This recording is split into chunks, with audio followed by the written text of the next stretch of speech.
When the internal noise finally drops, the quiet that follows doesn't arrive as calm. It comes as a kind of unfamiliar space, an open, hesitant surface that you don't immediately know how to stand on. Nothing inside is fully still. The movements are simply slower, softer, no longer forced into the shape they held all day. There's a residue of tension in the places where you kept yourself aligned, a slight afterimage of the posture you maintained while performing. It lingers the way the body sometimes holds a position, even after the need for it has dissolved. You sense this shift before you can think about it. A faint, loosening an internal posture, lowering by fractions rather than by any deliberate release. It feels like the moment after stepping out of a role you weren't consciously aware you were playing, only to notice the marks it left on your inner balance. The quiet is not silence, it's an emptying of pressure, a reduction in the volume of something that had been humming under every moment. You realize how accustomed you've become to that hum, so accustomed that its absence feels strangely loud. As the noise fades further, there's a margin of awareness that wasn't available earlier. A margin that isn't asking you to act, respond, or shape yourself. The part of you that spent all day answering to expectations begins to loosen its hold, not dramatically, but in a slow, nearly invisible retreat. You notice the weight of the version of yourself you carried through interactions, the composed one, the agreeable one, the one who adjusted tone, timing, expression, and stance without questioning why. That version hasn't disappeared. It simply has nothing left to cling to in this moment, and so it settles. In that settling, you sense traces of something else beneath it, something quieter, unperformed, not yet stepping into view. It isn't a thought, not exactly. More like the first shadow of a thought, something that had waited behind the demand to present yourself in a certain way. Throughout the day, it had no doorway. Now, with the performance gone, it edges closer, testing the room that has opened inside you. You're not trying to name it. You're not even sure it could be named. You only recognize that it feels different from the voices that guided your responses earlier. There's a slight unease that comes from not knowing what to do with this new space. A reflexive part of you reaches for the structure of the role you carried, searching for the next cue, the next line, the next reason to stand a certain way. But nothing arrives. You are not being watched, not being measured, not being interpreted. Without that external pull, the internal landscape shifts, and you feel the slackness of attention that no longer needs to hold you upright. It's not relief, not exactly. It's a softer, slower awareness of how tightly you had been arranged. You begin to sense how the day shaped you more than you realized. Each conversation required micro adjustments. Each moment of attention demanded a slight tilt of personality. Each interaction asked you to place certain parts of yourself forward while pushing others back. None of it felt dramatic while it was happening. But now, standing in the absence of it, you can feel the outline of where those adjustments were made. You feel the subtle ache of effort that didn't register until it stopped. Nothing inward is rushing to replace the performance. There's no flood of thoughts waiting to burst forward. Instead, there's a gentle, unstructured presence, like the internal world is relearning how to inhabit space without needing to be organized for someone else's view. The quiet gives shape to whatever had gone unnoticed. Impulses you muted, small reactions, left unspoken, faint internal responses that never gained enough volume to interrupt the rhythm of the day. They're not returning as memories or commentary. They're returning as a low hum of things that didn't have room before. You stand inside that hum without trying to interpret it. The absence of performance is an odd teacher. It doesn't provide insight so much as it removes the filters that kept certain signals from reaching you. You become aware of yourself in a way that isn't polished or curated. It's not even clear. It's simply raw, with edges that haven't been shaped to fit any context. This kind of awareness doesn't feel like an accomplishment. It feels like something that happens when you finally stopped arranging yourself. As the quiet deepens, you sense the beginning of a shift, not a revelation, just a recalibration. The attention you spent outward all day turns back inward, but it does so hesitantly, as if unsure where to land. It touches the corners of what you held back, brushes over faint currents that moved beneath your responses, acknowledges the presence of thoughts that weren't allowed to surface earlier. Not because they were dangerous or disruptive, but because there was no place for them to exist while you were busy aligning yourself with others. There's nothing to solve here. No clarity requested, no message hidden beneath the quiet. Only the simple truth that when you stop performing something inside, you doesn't immediately know how to behave. It pauses cautious, then begins to test the stillness. That testing becomes its own kind of awareness, slow, dim, unstructured, but unmistakably yours. You don't push further. You don't need to. The first shift has already happened. The performance has ended, and what was held behind it begins very quietly to surface. When the outward posture of performing fully settles, you begin to notice how much internal territory it had been occupying. Not through memory, and not through any attempt to retrace the day, but through the sudden appearance of space you didn't know was missing. The space feels unfamiliar in its width, an expanse of attention no longer pulled toward managing impressions. You sense how every interaction earlier required a subtle, constant tightening of self, not as something dramatic, but as the background method by which you held yourself together for others. Now, with that frame loosened, you begin to feel the depth of the vacancy it leaves behind. This vacancy isn't empty. It carries the quiet outline of where the performing self once stood, as if the shape of that self were still visible in negative space. You can sense the exact dimensions of the internal stance you occupied, the slight forward lean toward being agreeable, the tilt toward clarity, the suppression of hesitation, the smoothness you practiced so instinctively you barely realized it had texture. Without these adjustments running, the mind doesn't collapse. It simply expands into the room they used to fill.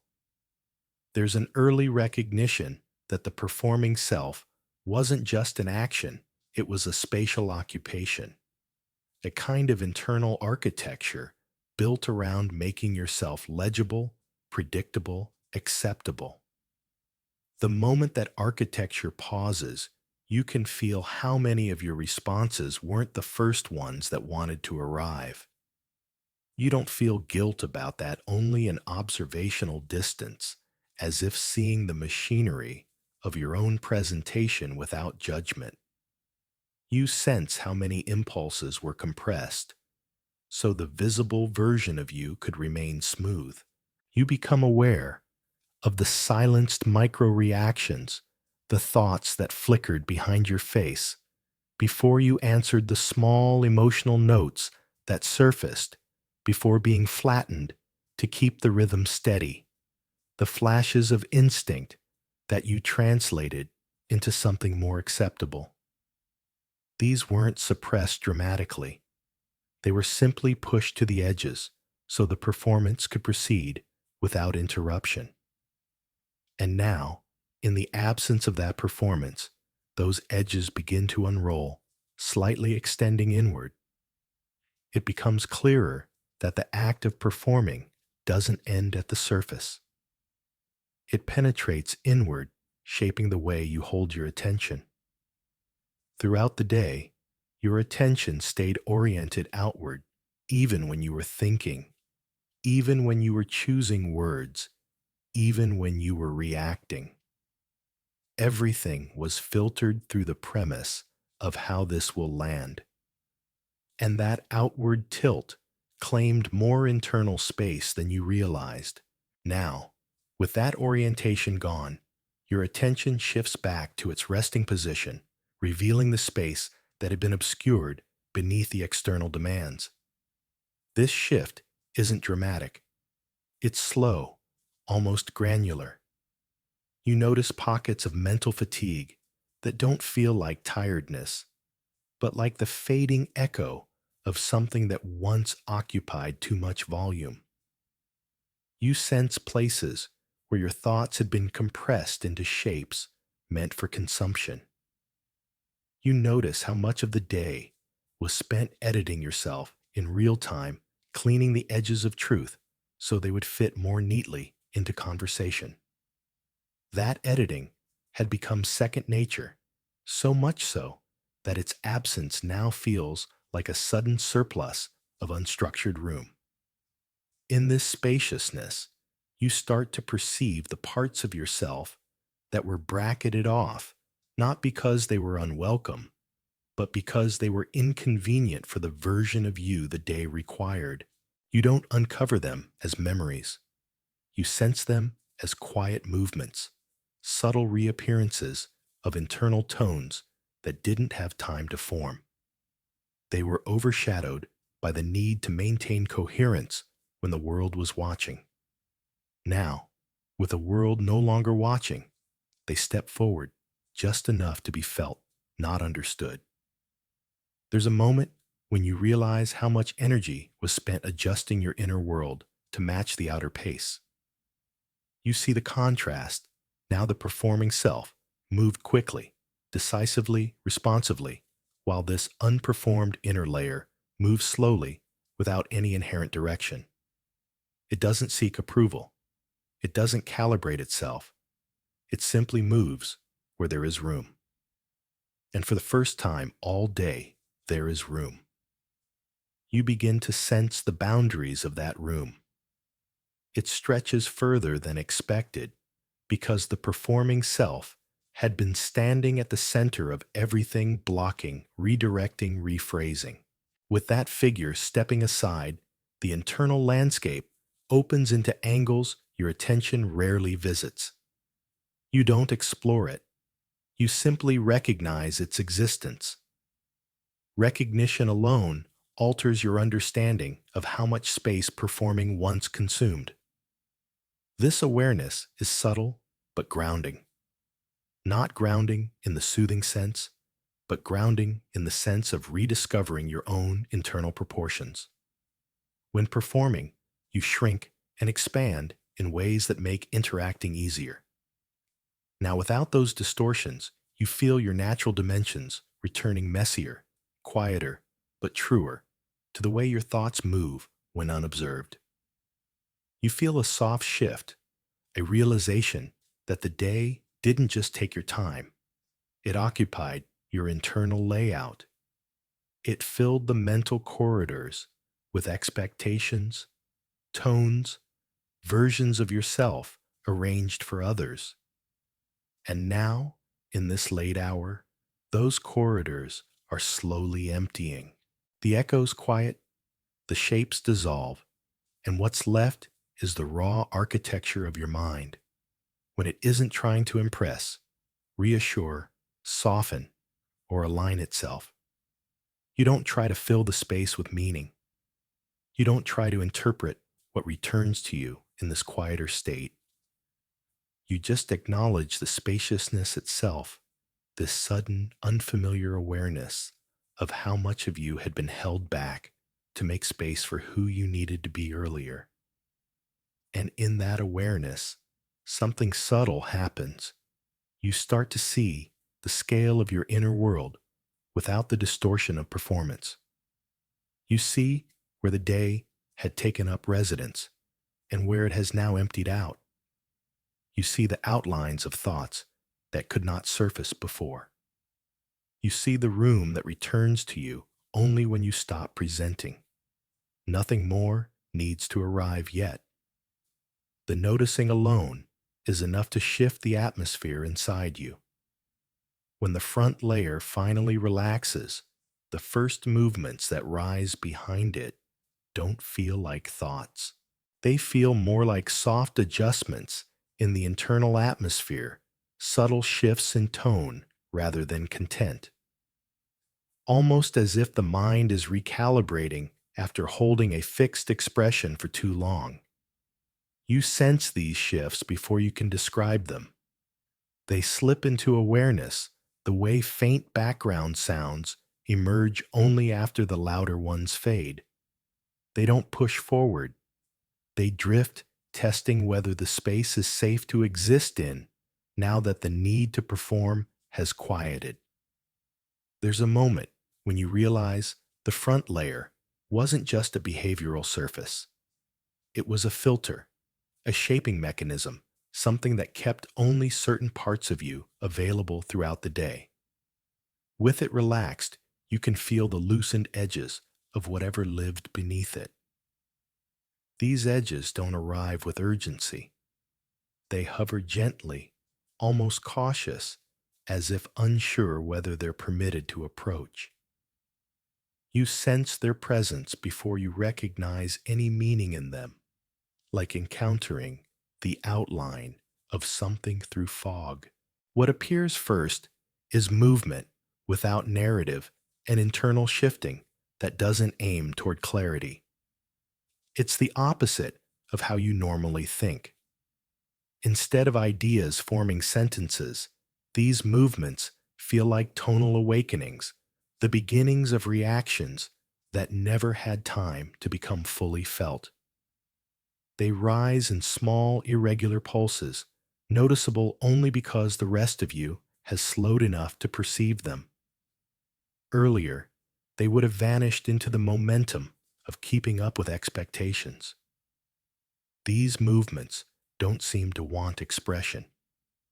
They aren't waiting to be acted upon or spoken out loud. They feel like the quiet remainder of everything you adjusted out of yourself while interacting with the world. Not regrets, not unspoken truths, just natural impulses that were redirected, softened, or held back to maintain composure. Now they drift toward the front, not seeking resolution, but simply claiming space in your awareness. You notice how foreign their texture feels. The performing self, dealt in clarity, quick decisions, polished replies, consistent emotional notes. These internal shifts, however, have no such structure. They are uneven, vague, and somewhat unruly, and yet they carry a sense of authenticity that the more refined parts of you couldn't match. They feel like the original versions of your reactions, raw, unpracticed, unprepared. As you stay with them, their presence becomes sharper, though not more defined. You begin to realize how much of your day was spent keeping these kinds of movements at bay. Not forcefully, but through habit. You learned how to filter yourself so smoothly that the filtering became invisible. Only in this quiet, with the filters offline, can you sense the backlog of subtle reactions waiting for attention. You don't try to piece them together. The mind has a reflex to search for patterns, but here, patterns would only impose a structure that doesn't belong. Instead, you let the movements continue without shaping them. They come forward in waves a flicker of dissatisfaction that never had a chance to surface, a moment of curiosity you suppressed to stay on task, a brief spark of annoyance that felt inappropriate at the time.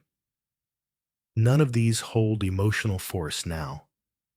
They appear more like faint signals from earlier versions of you that were briefly alive but quickly silenced. There's something grounding about seeing them for what they are: incomplete movements of mind, not crises. They don't demand attention, they simply reveal themselves because the noise that once overshadowed them has faded. They show how crowded your day really was, not with external events, but with internal redirections. With every slight drift upward, you feel the aftershocks of how often you steered yourself away from spontaneous inner truth. Another shift occurs when you begin sensing the difference between what you expressed and what you simply felt.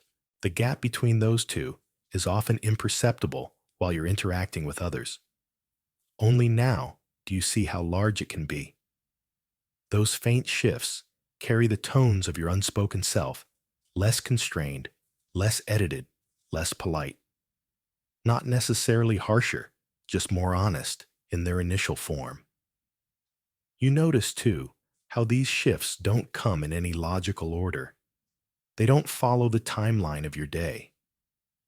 A movement from hours ago might surface next to something from 5 minutes before the quiet began. The mind isn't replaying events, it's releasing what was held in whatever order it happens to rise. There's a kind of gentle disorganization to it, the kind that only appears when the need for coherence no longer dominates your inner world. The absence of coherence feels strangely freeing. You realize that much of the exhaustion of performing comes from constantly arranging yourself so your inner and outer worlds appear aligned. Here, no alignment is required. The movements can contradict each other. They can be incomplete, aimless, or fleeting. You begin to understand that thoughts don't need clarity to be valid, they only need room. And as more room becomes available, the movements grow slightly bolder. Not stronger in emotion, but clearer in presence. You start to sense the voice underneath the voice, a quieter register that doesn't try to sound right. It isn't melancholic or hopeful. It's neutral, even-toned, almost expressionless. Yet it feels more like your actual voice than the one you used all day. You meet this voice without expectations. It doesn't explain anything. It doesn't narrate. It doesn't seek conclusions. It simply exists now that nothing is pushing it back. And in its presence, you feel a shift inside an awareness that your internal world is larger than the version of yourself you presented earlier. Larger and more complex and more fluid than the roles you performed. As the front layer relaxes further, these faint shifts continue, steady, unforced, unafraid of being unpolished.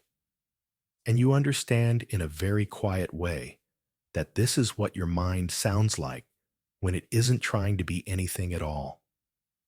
When the front layer has fully softened, something subtler begins to happen. The quieter tracks of the day start to reveal themselves not as memories and not as thoughts, but as faint tonal returns, soft internal echoes of moments that never reach the surface.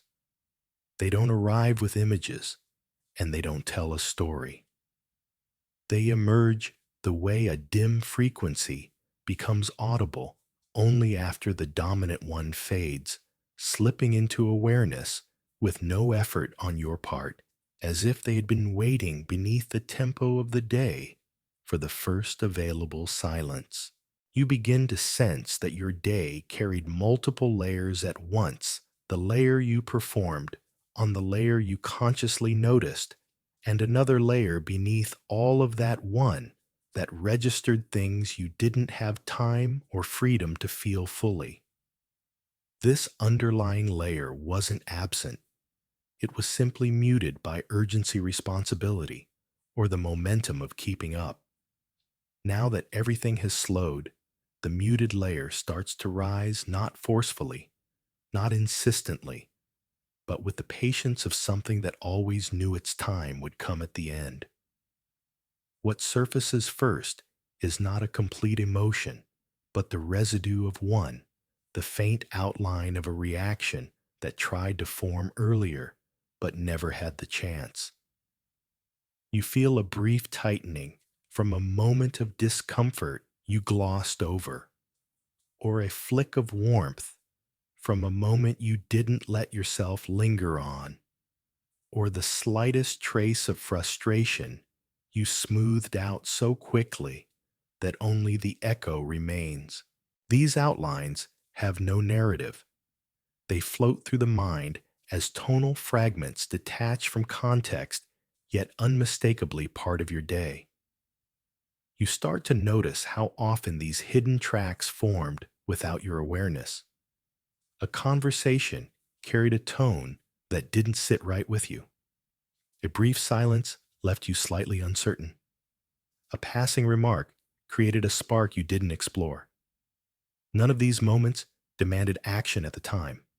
They were too small, too quick, too subtle. But smallness doesn't erase them.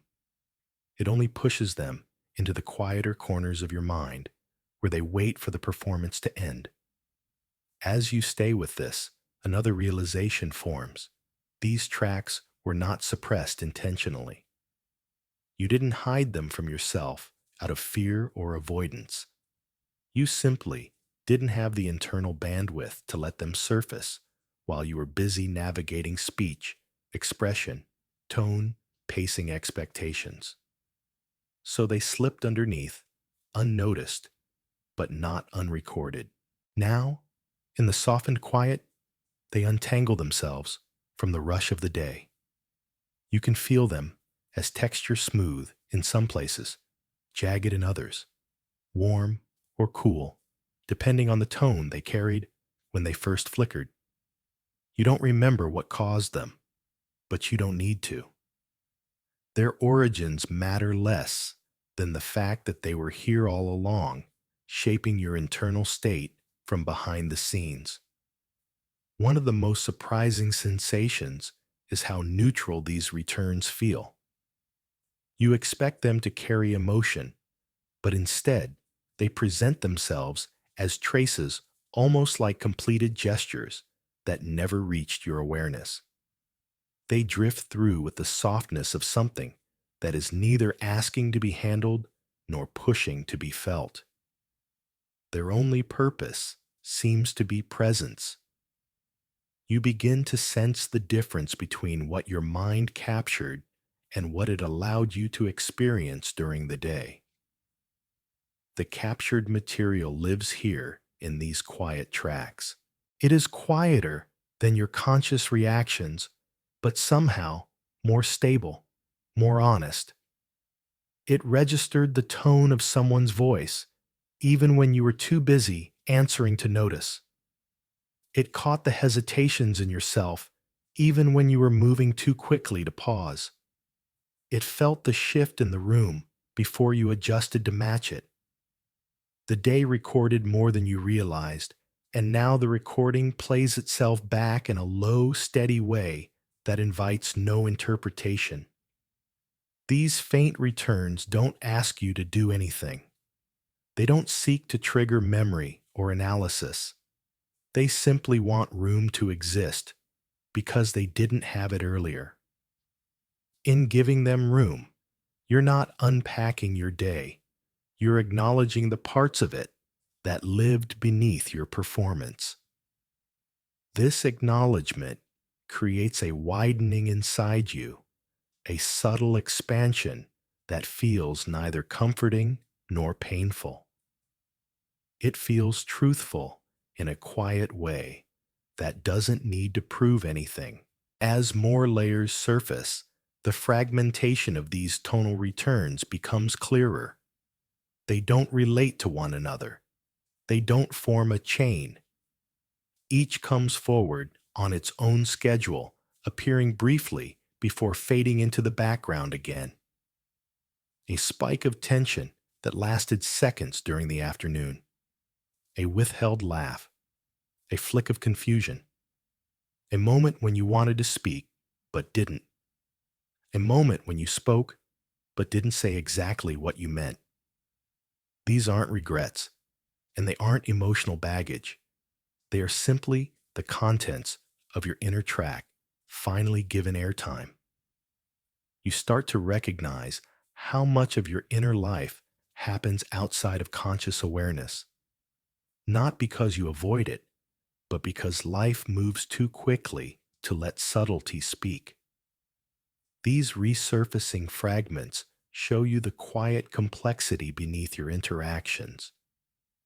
They remind you that your mind has been processing, absorbing, reacting all day long, even when you felt numb to it.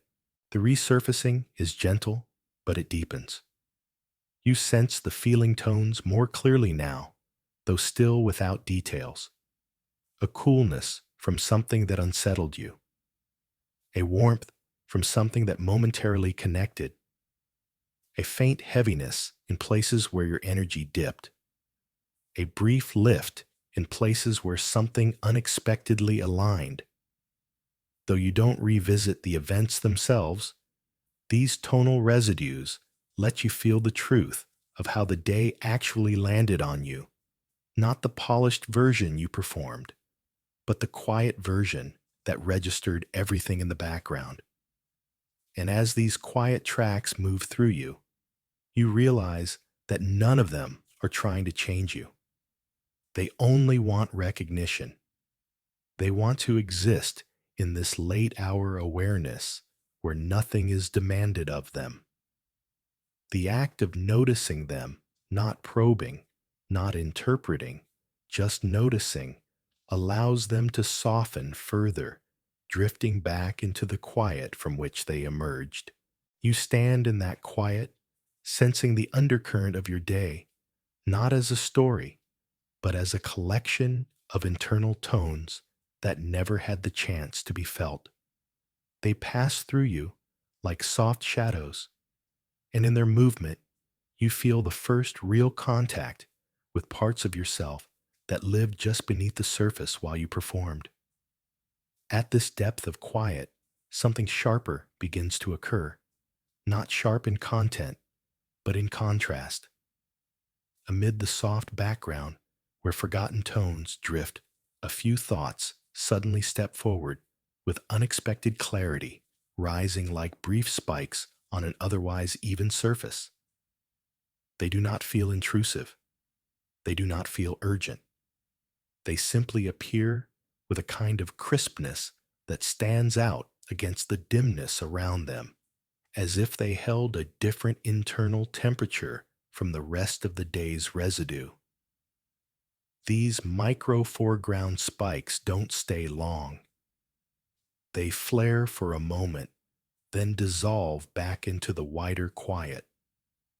But each one carries enough presence to remind you that there were thoughts earlier, thin, fast thoughts that tried to form but had been pushed aside because the timing wasn't right, or the environment too demanding, or the performing self too quick to override them. The first spike feels like the return of a question you never genuinely asked yourself. Not a big question. Something small, almost trivial, but real. A flicker of curiosity you suppressed, because reacting to it would have disrupted the pattern you were keeping. The question rises now, with more shape not to be answered, but simply to confirm that it still exists. Then it fades. Another spike follows sharper in tone. A reaction you had in the middle of a conversation, something that passed through you for a split second before you replaced it with the more acceptable version of yourself. You didn't lie. You simply filtered. The filtered out reaction returns here, not accusing you, not declaring itself important, only showing that it once tried to emerge. These spikes create a distinct sensation. Even in complete quiet, the mind is not flat. There are pockets of clarity that rise independently from the diffuse background. They do not belong to memory or analysis. They belong to the parts of you that operate too quickly to be noticed when you're busy managing how you appear. As they surface one by one, you start to see how often your internal world tightens around social rhythm, not intentionally, not tensely, just as a natural adaptation to being seen. The mind trims its spikes to keep the performance smooth. The spikes don't disappear. They simply wait for a place where the smoothness is no longer necessary. This is that place. And because there is no audience now, the spikes no longer need to be reshaped. They surface exactly as they were: brief, raw, unfinished. Some arrive with the ghost of an emotion that never fully formed. Some arrive as a sentence fragment that never made it to language. Some arrive as a shift in tone, an inner no, or an inner maybe, or an inner "I don't want this" that you didn't have time to register. None of them bring heaviness. Their brevity protects them from weight. They move like internal flashes, soft but unmistakably alive. As you allow them to continue surfacing, the pattern becomes clearer. These spikes represent the moments when your true internal stance diverged from the stance you needed to present. Not dramatically, not painfully, but distinctly. It's the difference between who you were inside the moment and who you became to keep the moment moving. You notice a spike that feels almost like a held back response, a truth that would have been too blunt, too awkward, or too revealing. It appears now without context or judgment. It isn't looking for expression. It simply wants acknowledgement that it was real, even though it didn't make it to the surface earlier. A different spike arrives with a warmth you didn't let yourself feel fully at the time, something gentle that you filtered out because the conversation was moving too quickly. It returns now with a softness that feels almost out of place in the quiet, yet entirely yours. Another spike feels like a suppressed irritation that you adjusted into neutrality. The irritation returns, but in a dimmed, almost elegant form, stripped of any impulse to act. It merely confirms itself, then falls back into the drift. Each spike reveals a small truth about the inner mechanics of your day. Performing doesn't just shape behavior, it shapes perception. It smooths jaggedness, rounds, edges, quiets the parts of you that are too textured for certain spaces. It edits the mind in real time. Here, with no performance running, the unedited pieces reappear still small, still fleeting, but unmistakably genuine. You begin to appreciate how fragile these moments are. They require quiet, not because they are delicate, but because they are subtle. They do not compete for attention. They only appear when attention is finally free. You stay with them, letting each spike rise and fall without trying to connect them. Their purpose is not coherence. Their purpose is presence. To remind you that beneath the smooth surface of the day, your mind was alive in ways that didn't fit the pace or structure of the outer world. As the spikes continue, a natural rhythm forms: a flare, a settling, a flare, a settling. Not rhythmic in timing, but rhythmic in sensation. You begin to anticipate the next emergence, not as an event, but as part of the mind's quiet recalibration once performance ends. And then something even subtler occurs. The spikes begin to feel less like interruptions and more like clarifying signals. They show you where your internal truth diverged from your external posture, not to force reconciliation, but to make the divergence visible. You don't respond to these signals. You don't correct anything. You don't form resolutions.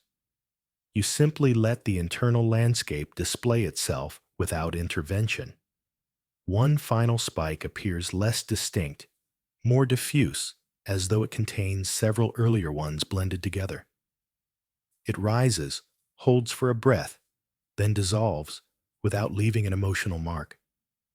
It feels like the mind exhaling after holding itself together for too long. The quiet after that spike is different, wider, slightly deeper, as if the internal atmosphere has been stirred by these micro foreground movements, creating room for the next layers that haven't yet surfaced.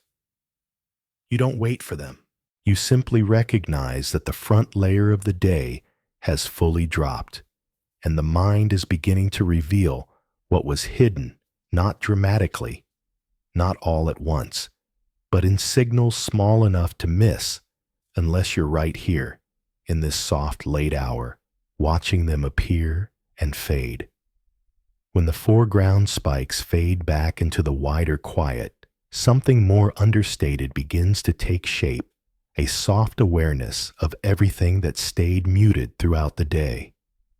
Not muted through suppression, not hidden out of fear, but softened by the simple momentum of interacting, choosing words, adjusting expressions, staying aligned with whatever was unfolding around you. These muted layers didn't disappear. They only dropped in volume so the performance could operate smoothly. Now, with the performance gone, they begin to rise just enough for you to feel their outlines. This rising is not dramatic. It does not come with clarity or emotion.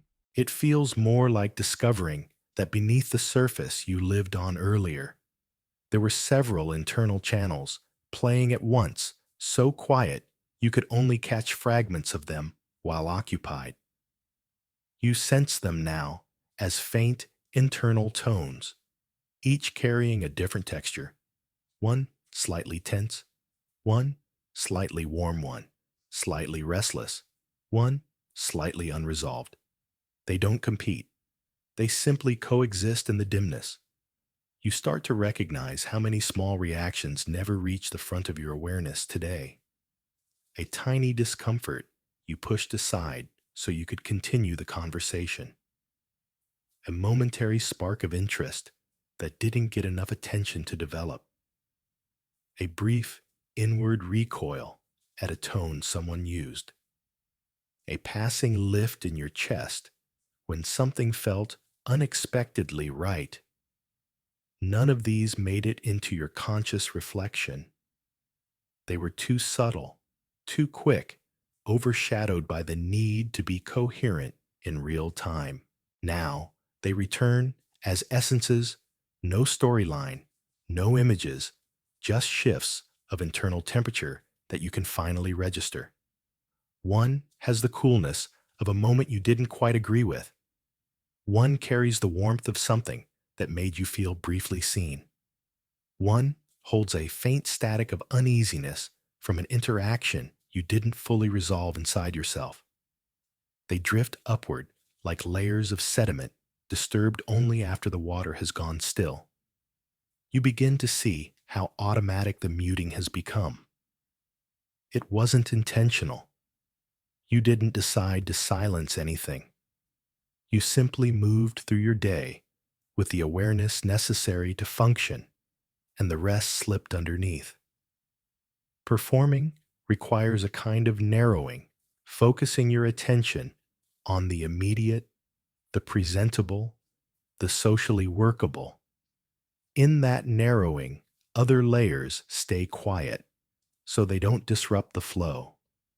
Only when the mind widens again do those quieter layers start to reclaim their space. This widening feels gradual, almost imperceptible. You notice it by the way you start to perceive details of your own inner atmosphere that were invisible earlier. A slight heaviness behind a thought, a faint lift that doesn't connect to anything specific, a tension that isn't urgent enough to name. You're not feeling these for the first time. You're feeling them clearly for the first time today. As you sit with this, something else becomes apparent. Muting doesn't erase. It only postpones. The mind continues to register everything even when you're too busy to pay attention. These muted details form the subtle backdrop of the day, shaping how you felt in ways you weren't conscious of. Now they come into awareness, not as demands, but as quiet confirmations that they were always there. You sense the muted reactions in waves. A soft wave of something unsettled. A wave of neutrality that carried you through long stretches of conversation. A wave of brief enthusiasm that passed before it could be expressed. These waves are smaller than emotions. They're more like micro patterns, internal notes that didn't get a chance to sound fully. You begin to understand that so much of your inner life happens at this micro level.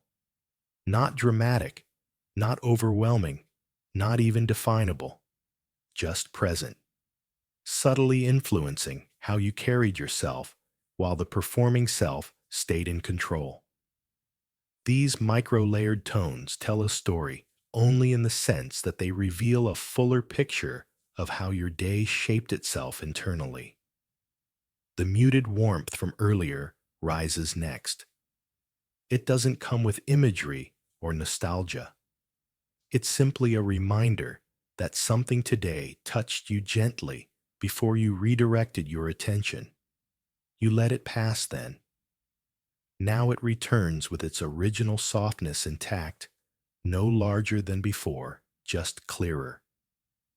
The muted heaviness follows the faint weight from a moment when you felt slightly off, but didn't stop to wonder why. It too returns without demand or judgment.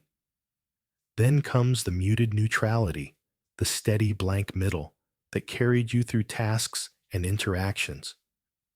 This neutrality wasn't emptiness. It was a holding pattern, the place your mind went when it didn't have time to deal with what lay beneath. Feeling it now, you realize how often neutrality isn't the absence of emotion, but the covering of too many subtle reactions at once. There is also a muted restlessness drifting up from somewhere deeper. It feels like something you didn't get to finish internally, not because of urgency, but because the day offered no suitable pause for it. It doesn't unravel here. It simply lets you know it exists. As these layers continue to rise, you realize something important. None of them are amplified. They return at their original volume, quiet and restrained. You're not uncovering hidden storms. You're noticing the fine texture of your actual internal life, what you truly felt today, beneath the practical version of yourself. The awareness of this texture creates a subtle shift. You begin to see how different the day feels when viewed through its muted layers rather than its surface events. The events were straightforward. The muted layers contain complexity. They hold the real internal map of what you experienced, even if you didn't fully feel it at the time. You don't try to interpret these layers. You simply let them rise, each taking a brief moment at the front of your awareness before drifting back into the wider quiet. Their movement feels like part of a natural internal process, the mind giving attention to what it couldn't attend to earlier. And when the muted layers settle again, the quiet that follows feels slightly denser, slightly more honest. Not because you learned anything profound, but because the depth of your own inner world is now more visible than it was when the day demanded your performance. The muted parts have spoken not loudly, not clearly, but sufficiently, and in doing so, they open the door for the next layer of awareness to begin its slow approach. When the muted layers finish rising and falling, you begin to sense another shift, one that comes not from what returns, but from what releases. It feels like the slow dismantling of an internal posture you didn't know you were holding, the posture of being on, of being ready, of staying arranged for whatever the day asked of you. This posture isn't physical. It's a configuration of attention, a subtle tightening around your responses, a stance that keeps you alert to how you appear, sound, and register in the eyes of others. Now that the day is over, that attentive stance begins to unfasten itself piece by piece. You don't choose for it to happen. You don't direct it. You only notice the loosening when it has already begun, like realizing a muscle has relaxed only after the tension is gone. It starts with a small drop in internal readiness, a lowering of the invisible mechanism that kept you calibrated and contained. The shift is so gentle, it almost feels like nothing, but the more you observe it, the clearer it becomes. The on mode is losing its grip. You can feel the difference between your reactions now and the ones you produced earlier. The day required crispness, efficiency, alignment. It required you to be reachable and predictable. This on mode didn't just shape your speech. It shaped the internal space you carried. It narrowed your attention so you could respond quickly. It heightened your awareness of tone and timing. It created a kind of internal straightness that made everything easier for others to interpret. Now, in the quiet, that straightness softens. Your inner edges lose their sharp alignment. The part of you that was holding the pose steps back.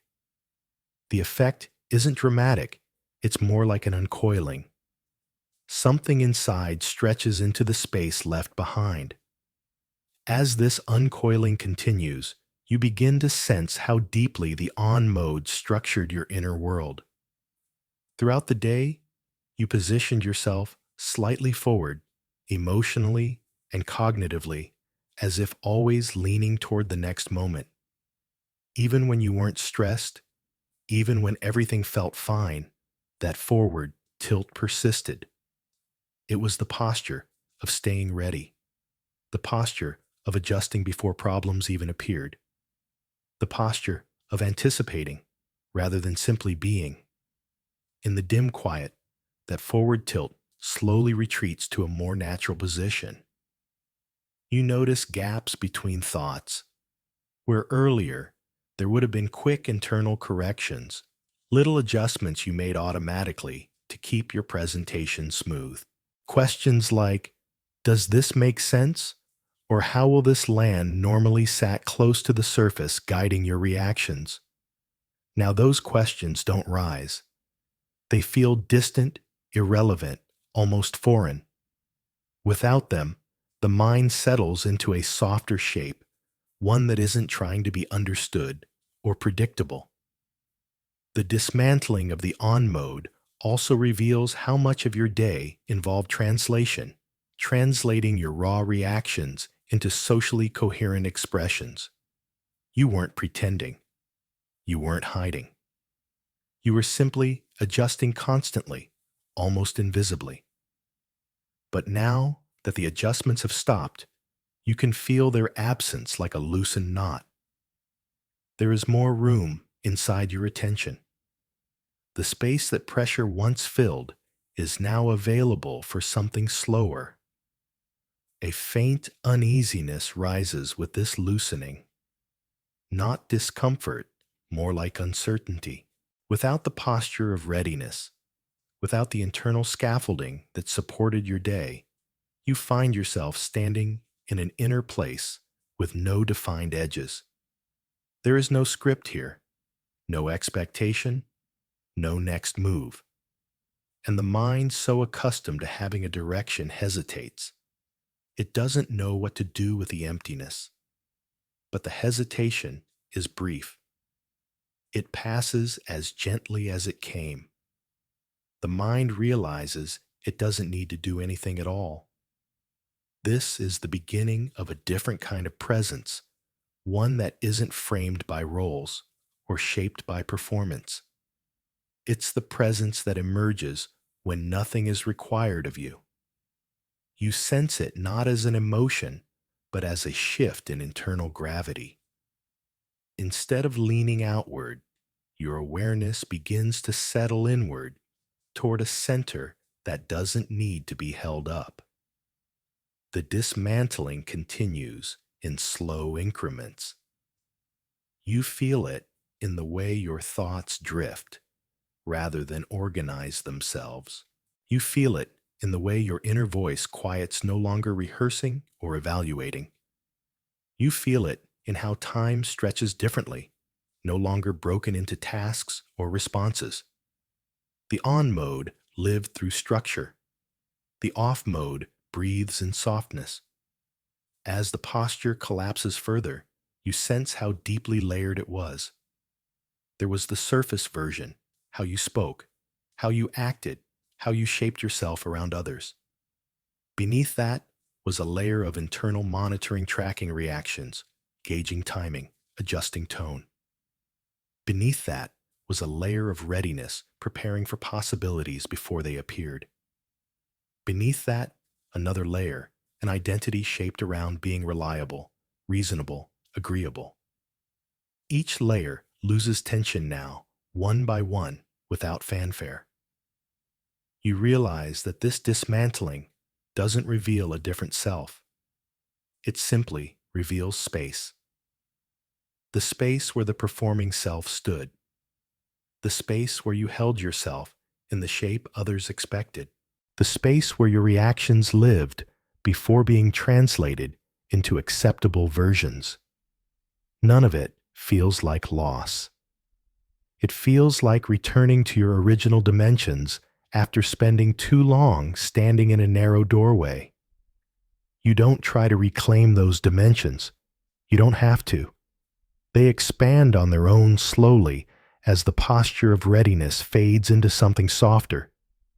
You recognize this softness not as vulnerability, but as neutrality, the natural state of a mind that no longer needs to be on. At this stage, the quiet acquires a different texture, not emptiness, not silence, a kind of internal resting place where nothing is adjusted for clarity, nothing is prepared for delivery, nothing is shaped for digestion. You're simply here without needing to appear here. As the last remnants of the on mode dissolve, you feel the gentle beginnings of a different orientation, an inward one. Not reflective, not analytic, not searching. Just aware, aware of what remains when the day's posture finally releases. And in that release, the mind prepares itself, without knowing it, for the next depth, waiting underneath a layer where slowed evaluation gives way to a different kind of movement entirely. The slowing begins almost without your consent, an internal mechanism decelerating after running too long in a mode it was never designed to sustain indefinitely. You don't notice it at first. You notice only the absence of something, the rapid internal evaluations that normally fire nonstop, shaping how you respond, adjust, and present yourself. Throughout the day, These evaluations worked quietly in the background, scanning every moment for how you should phrase something, how you should react, how you should maintain balance. They didn't feel intrusive then. They felt necessary. Now they lose momentum, one rotation at a time. The first sign of this slowing is the widening between thoughts. Earlier, your mind moved in quick lines, checking tone, predicting outcomes, shaping responses before you finished forming them. Even when you felt calm, the evaluation loop remained active, keeping everything aligned. In this late quiet, the loops softened their grip. The questions they once whispered, was that okay? Should you have said more? How did that come across? Fade out until their absence becomes noticeable. Not replaced, not solved, just gone. With those loops slowing, attention lands differently. Instead of being pulled toward self-monitoring, it settles into the broader space around your thoughts. This space isn't blank, it's simply unstructured. Without the usual stream of corrections and adjustments, the mind drifts in a slower rhythm. You begin to register things you normally overlook, the aftertones of earlier reactions, the subtle shifts in mood you didn't allow yourself to feel. At the time, the quiet drag of fatigue that wasn't exhaustion, but the consequence of constant internal editing. What becomes clearest is how much of your day was spent in a state of readiness, always on the edge of refining yourself. That readiness kept the evaluation loop spinning. It made even neutral interactions feel like something to manage. Now, with no one watching and no one asking anything of you, the loop has no reason to continue. It winds down the way a motor does after power is cut slowly, unevenly, with small residual movements that eventually quiet to stillness. You sense this deceleration through small, unexpected pauses. Moments where your mind doesn't immediately jump to reviewing what you said earlier, or predicting tomorrow's difficulties, or rehearsing potential conversations. Instead, it hovers in a soft, nearly motionless place. It's not meditation. It's not intentional. It's simply the natural settling of a system that has stopped trying to optimize itself.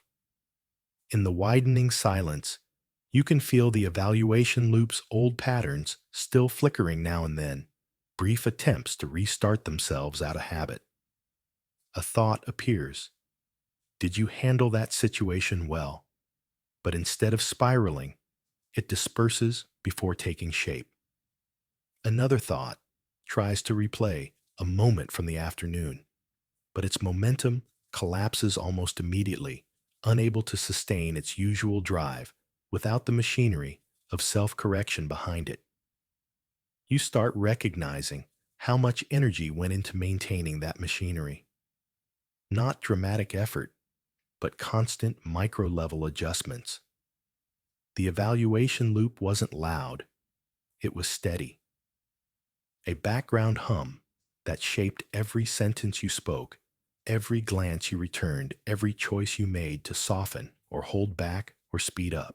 You carried it the way people carry posture, without thinking, until the moment they finally relax and feel how much tension was hidden in the holding. Now that the holding has eased, your thoughts begin to move with less direction. They aren't trying to make sense. They aren't trying to prepare you. They drift in loose strands, like threads separated from the weave of the day. A small recollection appears, not as something to judge, but as a passing detail. A phrase someone said returns stripped of its earlier weight. A moment you wanted to revisit briefly surfaces, then dissolves before prompting any reevaluation. This lack of reevaluation feels strangely liberating. Not freeing, in the emotional sense, freeing in the cognitive sense. The mind is no longer performing quality control over itself. It no longer polices every internal shift for coherence or correctness. Instead, it lets these movements pass through without analysis. The result is a kind of soft emptiness, not blankness, but absence of friction. As the slowing deepens, you begin to see the difference between reflection and rumination. Reflection requires context. Rumination requires fuel. Neither is present here. What remains is something gentler awareness without interrogation. The evaluation loop used to interrogate every part of you automatically. Now, with the loop stilled, your awareness simply exists, observing without shaping. There's a subtle shift in how you inhabit your own mind. You're not pressing forward anymore. You're not scanning for errors. You're not looking for ways the day could have gone differently. You're letting the day be what it was not through acceptance, but through the simple lack of will to reshape it. The quiet has removed the need to refine the past. The slowing continues until the internal space feels thicker, as though your thoughts are moving through a softer medium. The pace becomes uneven in a comforting way. Some thoughts passing quickly, others drifting slowly, some dissolving before fully forming.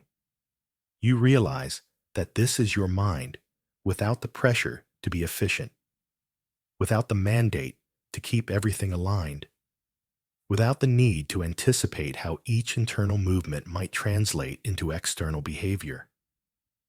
And as the loops settle completely, you begin to feel an unexpected spaciousness. Not the spaciousness of opportunity or insight, but the spaciousness that appears when you are no longer evaluating yourself in real time. Something inside has unclenched. Something has stopped bracing. You don't articulate this. You simply feel the shift in the distribution of attention. More of your mind is available to itself. What remains is the soft hum of a system cooling down, still warm from the day, but no longer running. The slowing is near complete now. The evaluation loops are quiet. The rhythm is low. The mind is at rest not because it tried to calm down, but because the mechanisms that kept it awake have finally tired of their own momentum. And in this softened silence, the next layer of internal movement, a deeper, more honest motion, begins preparing to make itself known. There is a particular kind of movement that begins only after the evaluation loops have slowed enough to stop shaping every passing thought. It doesn't feel like clarity, and it doesn't feel like insight. It feels more like a gentle stirring in a part of the mind that stayed quiet all day, not because it was empty, but because it wasn't allowed to speak. These movements rise in faint lines, appearing without instruction or pattern, as if something beneath your practiced responses is stretching after being still for too long. What comes forward first is not a memory and not an emotion. It's the presence of questions. Questions you didn't consciously form, earlier questions that hovered in the background but never made it to the front. They don't appear with language at first. They appear as shifts, slight rearrangements in the internal landscape, small pushes from beneath that signal. Something unasked is beginning to surface. Once the outline becomes clearer, you realize these are the questions that didn't fit anywhere while you were performing. They tried to emerge in brief flashes during conversations, or in the split second before you answered someone, or in the thin silence that followed an interaction. You didn't push them away out of fear. You simply didn't have room for them. They needed stillness to rise, and stillness wasn't available until now. The first of these unasked questions rises gently, almost cautiously, as if unsure whether it's allowed to exist. It has no punctuation, no demand. It's more of a sensation than a sentence. You can feel its outline, something about what you truly wanted in a moment earlier. Something about whether you agreed with your own reactions. Something about whether the version of yourself you used today matched anything underneath it. The question doesn't accuse you. It simply wants space. Another unasked question follows different in tone, a softer one. It circles around a moment in the day when you said it's fine before you had time to know if it was. This question doesn't wish you had spoken differently. It only reveals that an internal check-in never happened. The part of you that would have checked in was too busy staying aligned, staying ready, staying acceptable. These unasked questions move differently from ordinary thoughts. They rise without urgency and hover without resolution, as if they exist purely to be acknowledged. They are not requests for explanations. They are signals of parts of yourself that had no room to breathe earlier. You sense that these questions have been with you for longer than just today. They are threads woven quietly into your inner life that rarely reach awareness, because performing narrows your attention so much that they fall outside the usable field. As you continue observing, the questions become more distinct, not sharper, but steadier. One asks in its own muted way whether you actually enjoyed something you pretended to enjoy. Another asks whether you felt slightly misunderstood at a moment you brushed aside. Another wonders why you chose silence instead of expression. These questions do not rewind your day. They simply identify all the moments where your internal experience drifted away from the version of you that had to show up.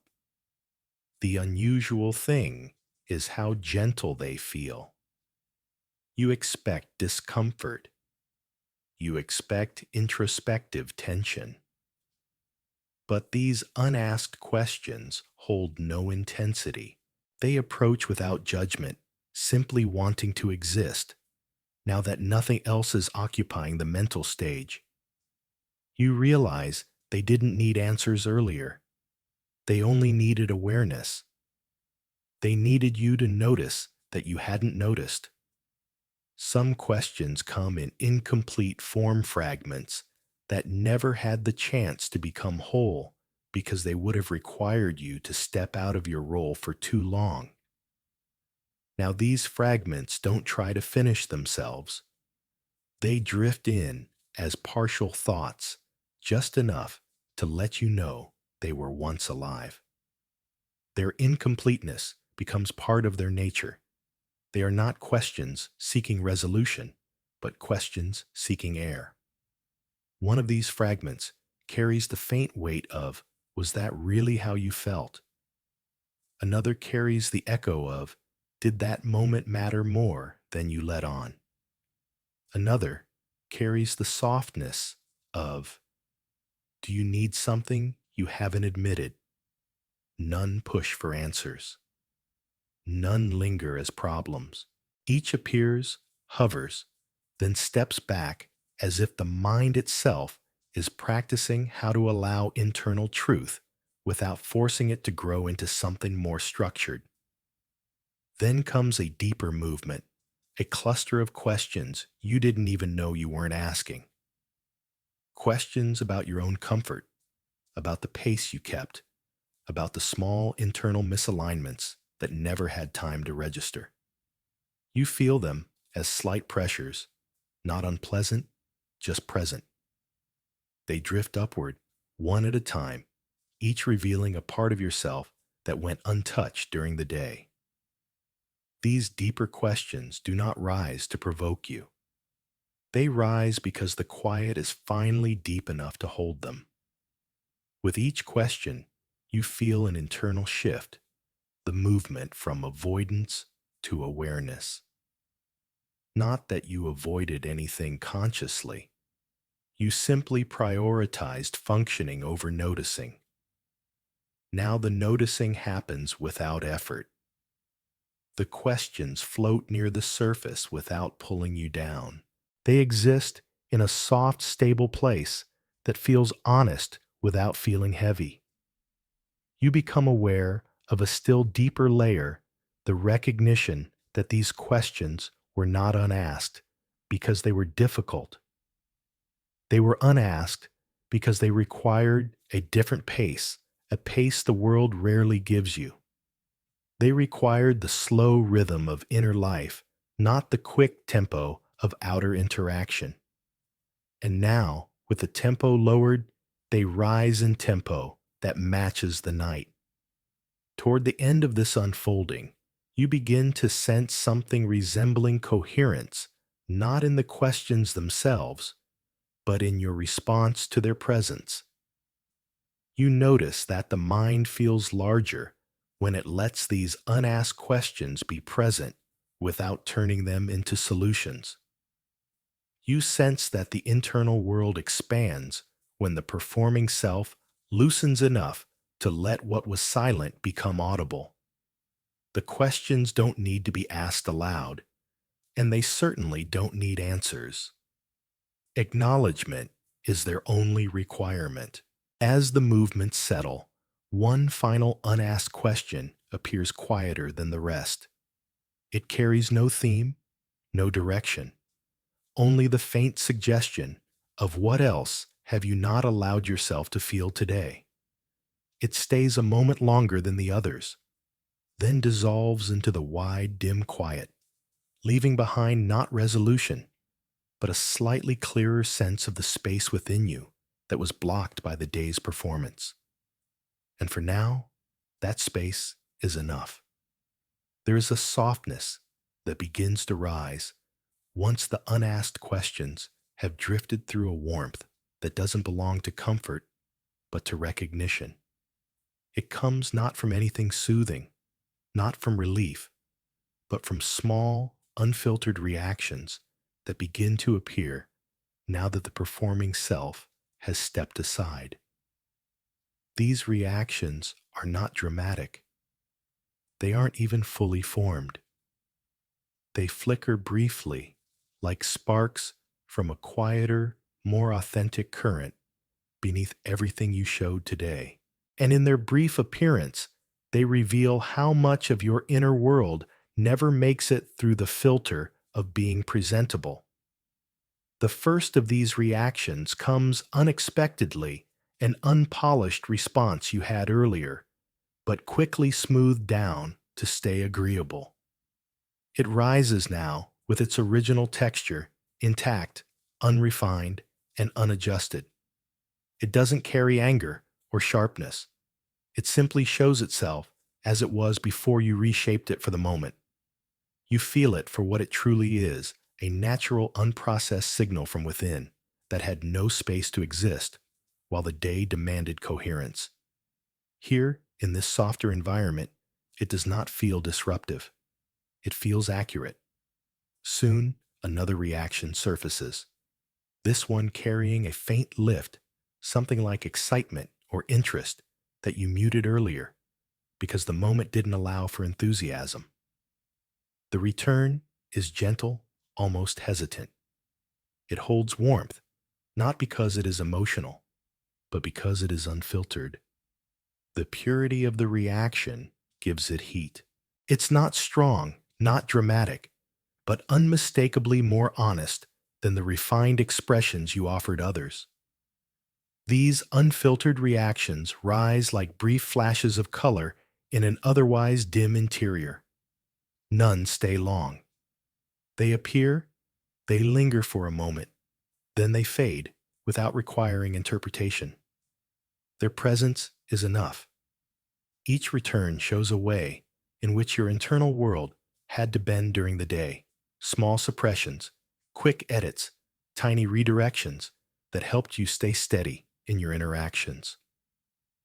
But now, with nothing left to shape yourself, for the edited out pieces emerge one at a time, showing the original tone of your mind before it was processed into a public version.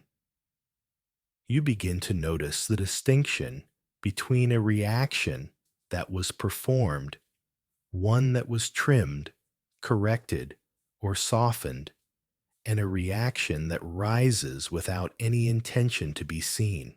The latter has a different rhythm, a slower, unfolding a pulse that feels more embodied, even though you're not focusing on your body.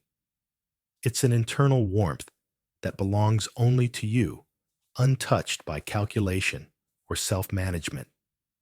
As more of these unfiltered moments surface, you start to see how often your inner world rearranged itself today to serve the external one. You don't view this with regret. You don't blame yourself for adjusting. It's simply something humans do when navigating each other.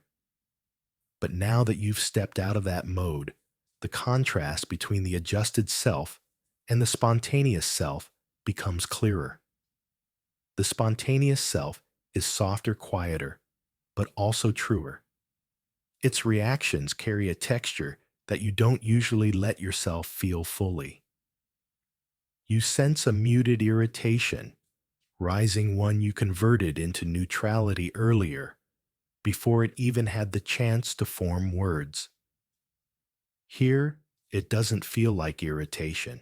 It feels like a small, firm pulse, a reaction that simply didn't match the tone of the moment, and so was stripped of expression. Seeing it now, you realize how natural it was, how harmless it is when given space. It doesn't have the sharpness irritation usually carries. It has a roundness to it, a warmth that comes from being allowed to exist. Another unfiltered reaction returns from a moment when you felt a brief pull of connection, something soft that you ignored at the time because the pace of the conversation moved too quickly. That warmth rises again, now delicate and unassuming. It doesn't turn into longing or nostalgia. It remains exactly what it was, a moment where something inside you opened slightly. You didn't linger on it then. Now it gets a second life for a few quiet seconds before dissolving. You begin to understand that these unfiltered reactions are not trying to communicate anything. They aren't messages. They're more like the original brushstrokes of your internal day, the marks you painted first before smoothing the canvas to show others. Each one holds honesty without story presence, without explanation. There's a softness to this realization. Not comforting softness, but soft clarity, the understanding that your truest responses often begin in these tiny pulses. You rarely act on them because life doesn't give enough room for rawness. But here in this late hour stillness, the raw versions of your responses reappear, reminding you that beneath the polished self is a quieter, richer emotional language. You linger with these pulses without trying to collect them. They don't form a pattern. They don't build into anything larger. They simply drift in and out, giving you a sense of what it feels like when your mind isn't editing itself for usefulness or acceptability. You begin to appreciate the smallness of these moments, the fact that something so subtle can feel so real. It isn't the intensity of emotion that makes them feel genuine. It's the lack of performance around them. As the unfiltered reactions continue surfacing, something shifts inside you. You start to sense the outline of a self that does not adjust itself every second. A self that responds slowly, quietly, and without needing to be translated. A self that exists beyond the polished version you maintain throughout the day. It doesn't push its way forward. It doesn't try to replace anything. It simply exists beneath everything else, like a steady warmth that was always there, but only becomes noticeable in stillness. Finally, the warmth of these reactions begins to settle into a dim glow, an internal ambience that stays even as the individual flashes fade. It doesn't clarify anything. It doesn't answer the unasked questions, but it makes the mind feel more three-dimensional, less curated, more spacious. The softened warmth holds you without instructing you. It allows the day's filtered out truths to settle gently into place. And in that warmth, you feel the beginning of a deeper internal shift, preparing itself something quieter than reaction, slower than emotion, something that moves from within once the unfiltered parts have made themselves known. There's a distinct dimness that settles over your awareness when the unfiltered reactions finish rising.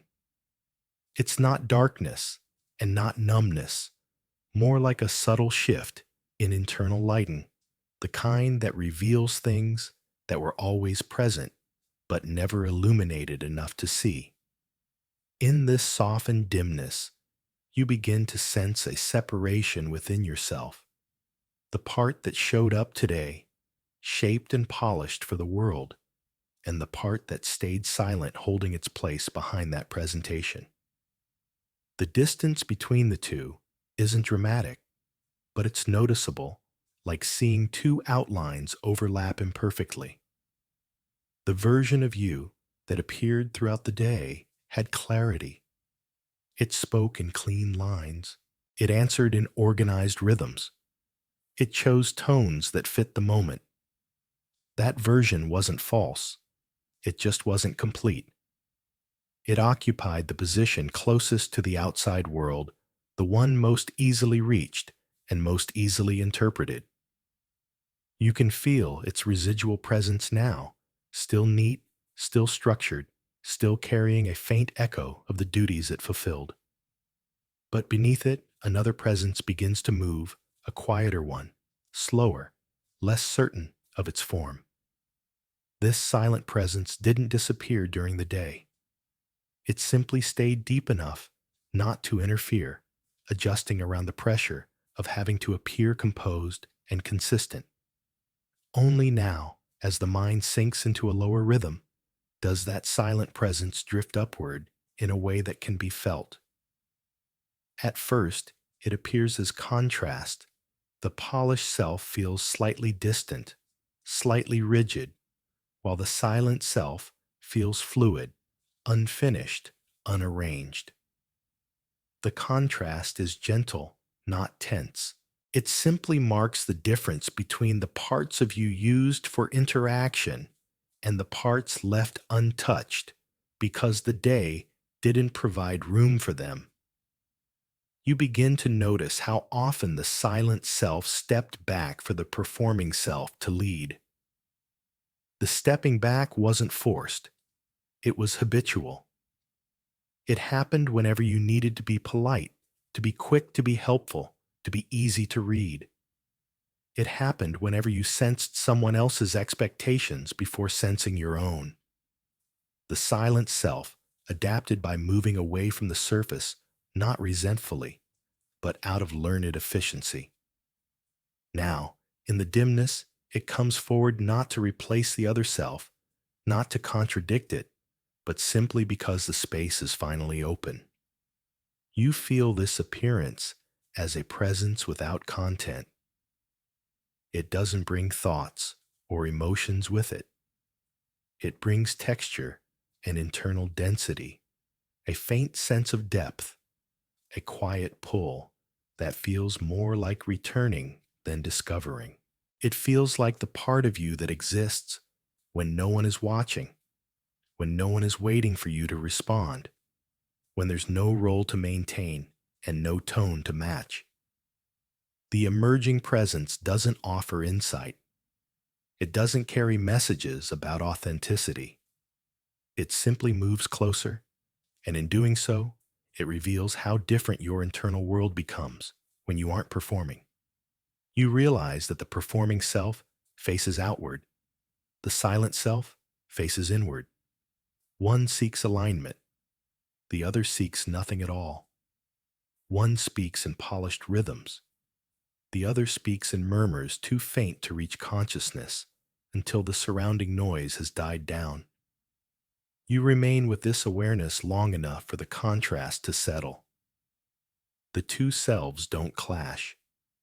They coexist, and you can finally see the line between them, not as a flaw, not as a split, but as a natural structure shaped over time. The performing self has edges. The silent self has none. The performing self is built for clarity. The silent self lives in ambiguity. The performing self is organized. The silent self is atmospheric. The more you observe, the more you understand how often your identity shifts depending on which self occupies the foreground. During the day, the polished self takes over because the environment demands consistency. At night, the silent self rises because nothing demands anything at all. And in this nighttime rising, you sense qualities in yourself that don't appear during the day. Softness that doesn't need to be explained. Neutrality that isn't emptiness. And a depth that doesn't have to become meaning. You feel a slight pull from inside, as if this deeper self is adjusting into its own presence after being compressed. It's not reasserting itself, it's acclimating to the quiet. You realize that even though the polished self represents you accurately, it represents only a narrow band of your internal landscape. The dimmer self, the quieter self, the one that only surfaces when the world recedes, this one carries a fuller sense of who you are when no one is asking anything of you. There's a subtle grief in noticing how rarely you inhabit this self. Not sadness, but a recognition that much of your day is spent oriented outward, while the inward orientation is only allowed to surface in thin stretches of time like these. Yet as soon as you recognize this grief, it dissolves. The silent self is not concerned with scarcity. It is patient. It does not measure how often it appears. It simply arrives when the conditions allow it. Another shift happens when you feel how quiet the inner world becomes once the silent self is fully here. It's not a quiet of distance. It's a quiet of presence. A quiet where nothing presses forward, nothing needs resolution, and nothing attempts to define itself. The mind feels deeper, not because it has found answers, but because it has dropped below the level where questions form. As this awareness continues, you start sensing the porous line between who you performed as and who you are when performance dissolves. You are not choosing one over the other. You are witnessing the way they trade places depending on rhythm, environment, and pace. The dim shift between them is not a conflict. It is a nightly transition, the mind returning to its internal orientation, its original texture. The performing self still exists, but it stands further back, now dimmed by distance. The silent self stands at the front, not claiming anything, not declaring anything, just present. And that presence alters the quality of the quiet around you. It makes the quiet feel inhabited not by thoughts, not by reflections, but by you. You breathe through the stillness of this shift without noticing the breath. The awareness expands, then contracts slightly, then stabilizes. You feel yourself not as the person who acted today, but as the person beneath those actions. The dim shift completes itself, not through clarity, but through the simple recognition that the silent self is here and the rest of the mind is rearranging around it. Nothing more is needed. The next layer will rise when it's ready. There is a different kind of weight that forms when the silent self has fully stepped into the foreground, not heavy, not burdensome, but dense in a way that signals something deeper beginning to move. It is the density of responses that never lived their full arc during the day, the ones that flickered for a moment, then disappeared into the tight rhythm of performance. These responses did not vanish. They accumulated quietly, layering themselves in places you didn't have time to feel. Only now, in this dim and lowered state, do they start to show their outlines. The first sense of this density doesn't arrive as thought or memory. It comes as a kind of internal thickness, a textured quiet that holds more substance than the earlier stillness. You begin to feel the presence of things you didn't fully experience, unfinished reactions, half-formed, impressions, responses you softened before they could complete themselves. They were too quick to grasp earlier, too small to interrupt your momentum, yet they left residue. Now that the mind is still, the residue becomes visible in the way the air inside you seems to deepen. You don't remember the reactions themselves. You feel their weight. It's a soft concentration of everything you didn't let yourself fully register, the brief annoyance you converted into patience. The flicker of hurt. You dismissed the moment of closeness.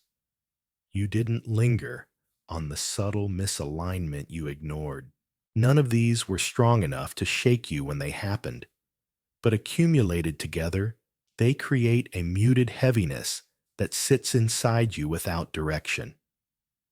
This heaviness isn't uncomfortable. It doesn't grow sharper. It simply occupies space. You begin to understand that every time you edited a reaction, you left behind a trace of the original. Not the reaction's content, but its energy. Over the course of the day, those traces layered quietly behind the polished self, forming a kind of internal sediment. In the pace of the day, you couldn't feel it. Now, the sediment settles into awareness, forming a slow, steady density that feels honest in its own way. As this density sharpens in presence, you notice subtle contours within it. Not specifics, not stories, just tonal variations. One part of the density feels slightly cool, as if holding a reaction that never had space to breathe. Another part feels warm, tied to something you didn't allow yourself to feel fully. Another part holds a faint static, a quiet friction from a moment when something didn't sit right. These contours aren't requesting interpretation. They simply show that your day had more internal texture than your outer performance could accommodate. The density grows clearer when you sense how much of your inner life was deferred, not avoided, deferred. When the moment didn't permit you to slow down enough to feel something, the reaction didn't die. It folded itself into the background. Now it unfolds again, not to be processed, not to be resolved, but to be acknowledged as something that existed and wasn't entirely lived. You begin to see the gap between participation and presence. During the day, you participated in every moment, but you weren't present for all the internal movements those moments created. Presence requires slowness. Participation requires responsiveness. The latter won today. The former is reclaiming space now. One of the more surprising sensations is how neutral all of this feels. You expect intensity when revisiting what was left unlived. Instead, everything arrives in softened tones as if the mind has filtered out the emotional charge and left only the shape of the reaction behind. What you feel isn't emotion, it's evidence that your interior world carried more than your exterior world allowed to surface. This evidence settles into you gradually. It's not painful. It's not illuminating. It simply shows you the quiet truth that internal responses don't disappear just because they didn't get expressed. They stay quietly, altering your internal temperature, adding layers to your unspoken experience. You let the density continue forming without forcing it into meaning. You feel it as a composite of all the moments where you had to keep moving before you could feel. The day required pace. Your mind complied. Now, the moments you didn't pause for return in their faintest forms, light touches, not demanding, not accusing. The density deepens, again, becoming more central. You sense it not as heaviness, but as presence, a kind of internal gravity.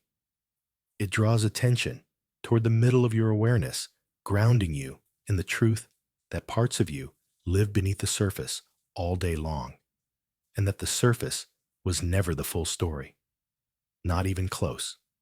From this gravity, a new understanding emerges, not conceptual, but experiential.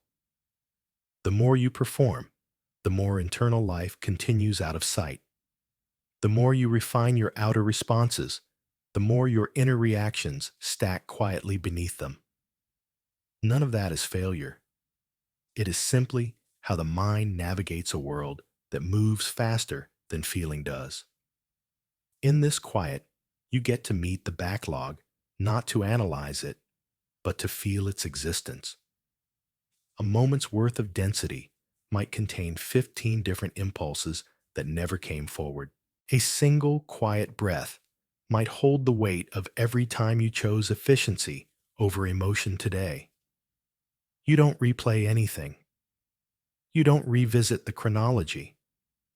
You feel the collected residue all at once as a singular low-frequency presence. You stay with this presence long enough to realize that unlived responses don't need to be lived now. They only need to be acknowledged. When acknowledged, they don't swell. They don't unravel. They soften into the atmosphere of your mind, blending with the quiet instead of resisting it. The longer you sit here, the more the density stabilizes, becoming almost comfortable. Not because it eases you, but because it grounds you in a part of yourself that rarely gets space, the part that feels without showing, reacts without expressing, senses without articulating. It carries truth without clarity, and its presence makes your inner world feel fuller, more complete, even without answers. As this density settles, the quiet around it grows thicker. The mind drops into a deeper register, readying itself for the next shift, not toward release or lightness, but toward the faint outlines that come only when you reach the bottom layers of the day's internal life. Those outlines are beginning to form.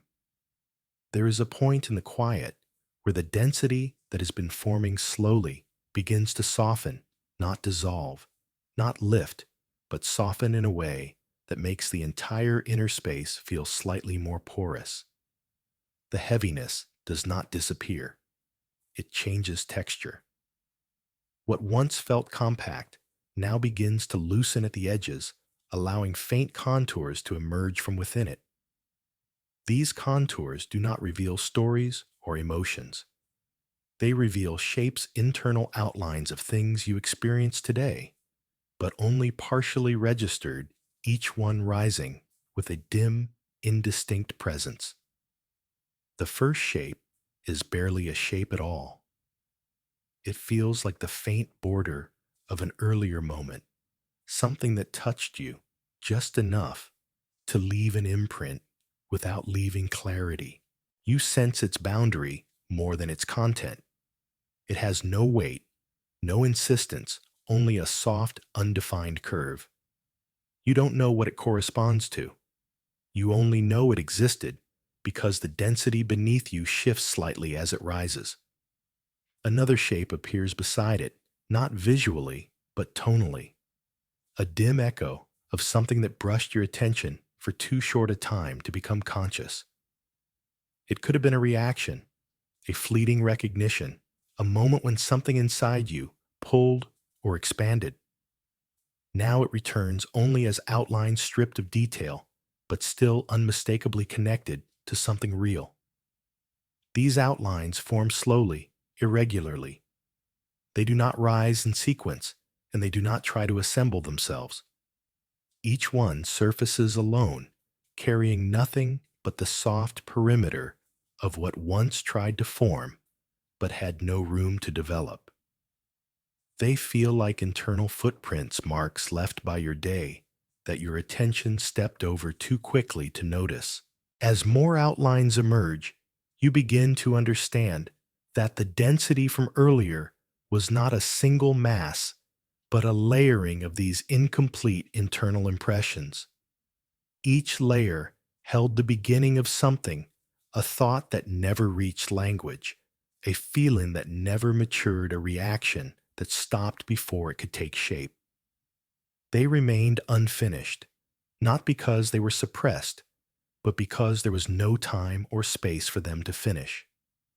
Now, in this late quiet, they rise with patience. Some outlines feel cool, representing moments that slipped past you before you could even register your stance toward them.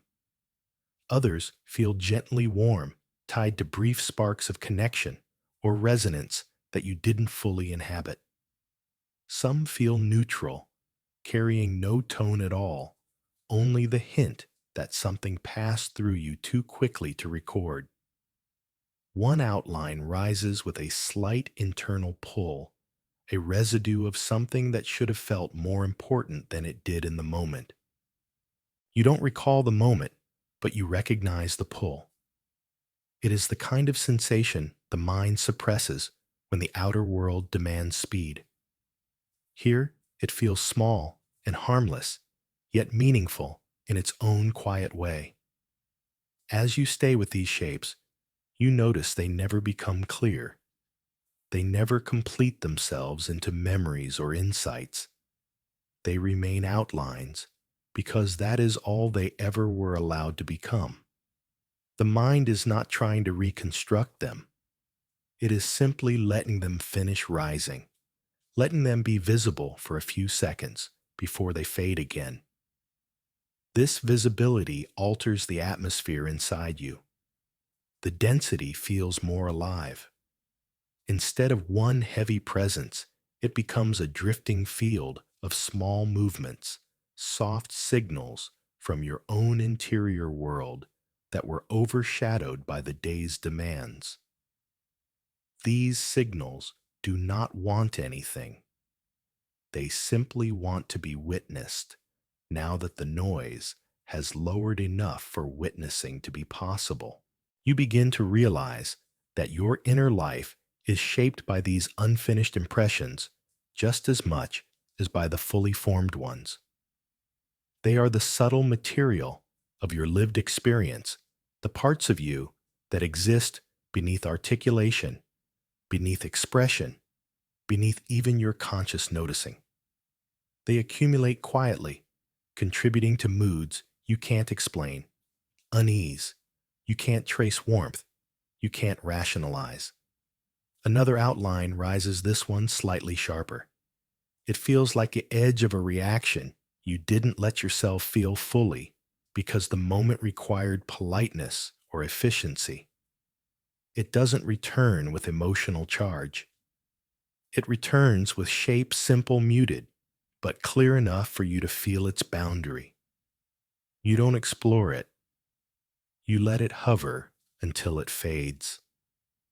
A different outline appears next, softer than the previous ones. It has the feeling tone of something gentle, maybe a compliment that landed more deeply than you realized, or a moment of ease you didn't allow yourself to linger inside. You can't identify it, but the warmth of its shape is unmistakable. It lifts slightly, then dissolves into the dim quiet without leaving residue. The most surprising outlines are the ones you cannot place in any category at all. They rise as pure sensation shifts in internal brightness, changes in tonal density, tiny ripples in the quiet. These are the outlines of moments that made contact with you too subtly for your conscious mind to catch. And yet, they shaped you. They adjusted your tone. They influenced the way you moved through the day in ways you never noticed. As these outlines continue surfacing, you begin to see a pattern, not a narrative pattern, but an experiential one. The day was full of small, unregistered impacts, not dramatic enough to change your course, not strong enough to capture your attention, but real enough to leave marks. And these marks, these faint shapes, become visible only when the mind slows to a frequency low enough to perceive them. You do not try to gather them. You do not try to make sense of them. The outline phase is not about understanding. It is about letting the mind's quieter truths come forward in the forms they were always meant to take, incomplete, subtle, and fleeting. This is the mind in its unobserved state, not analyzing, not correcting, not performing, just revealing what it carried in silence. Eventually, the outlines begin to thin, not because they are finished, but because this layer has offered what it needs to offer the simple awareness that your inner world is far richer than the version of yourself you use to navigate the outer one. The density softens one last time. The shapes dissolve. The quiet deepens. And beneath that deepening, a new kind of movement begins, slower, heavier, preparing to rise from a deeper layer still. There is a moment after the outlines fade when the quiet feels heavier than before, not because anything dark has surfaced, but because the mind has dropped into a depth where impressions aren't rising anymore. Instead, what emerges now are currents, slow, thick movements that feel less like thoughts and more like shifts in the internal atmosphere itself. These currents do not carry meaning. They do not contain memory. They are the subtle forces that shaped your reactions long before you became aware of them. And now, in the softest part of the night, they begin to drift upward in long, unbroken waves. The first current feels like a widening, not outward, but inward, an expansion of the internal space that was tight all day without you noticing. It moves through you like a slow breath the mind takes on its own. It has no emotional tone. It simply opens something somewhere, making room for movement that wasn't possible earlier. The widening doesn't bring clarity, it brings depth. Another current rises beneath it, this one carrying a faint resistance. Not resistance to anything external, resistance to your own pace.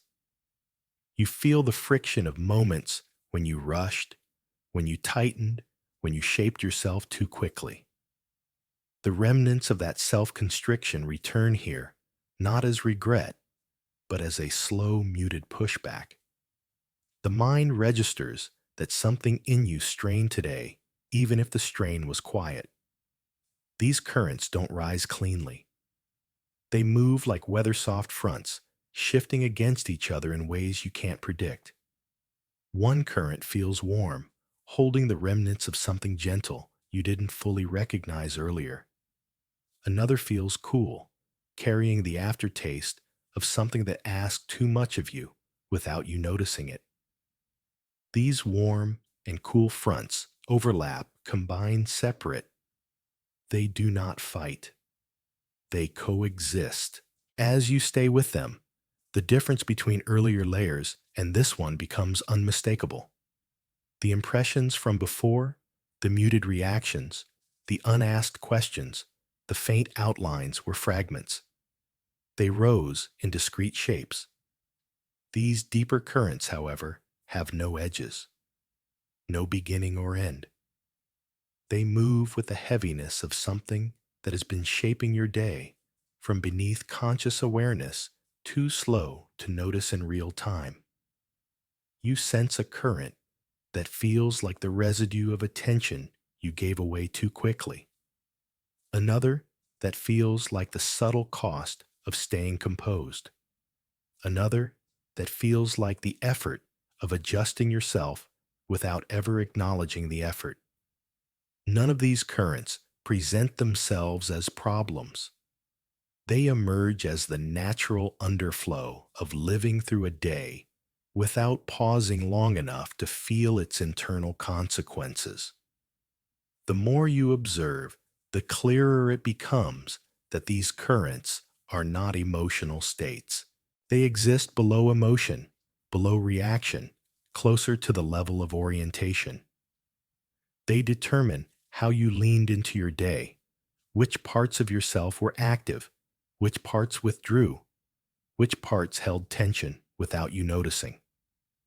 A slow, downward current appears next, carrying something that feels like fatigue but isn't physical. It's the heaviness that forms when you've spent too much time outward facing. The cost of attention extended but not replenished. The weight of decisions made too quickly to process. This downward current pulls gently, reminding you that parts of you are tired in ways you didn't name earlier. Then another current rises in the opposite direction, a soft upward motion. It feels like something inside you trying to re-expand after being compressed. It's not relief. It's not comfort. It's simply restitution. A part of you returning to its original size after spending the day in a shape adapted for someone else's rhythm. You feel it unfurling slowly, reclaiming space that was given away instinctively. These opposing currents, downward heaviness and upward restitution, meet in the middle of your awareness. Not in conflict, but in balance. The mind doesn't choose between them. It lets them both exist. It allows the truth that some parts of you contracted today, while others tried to stay open. This coexistence forms a quiet equilibrium, heavier than anything you felt tonight, but also more grounded.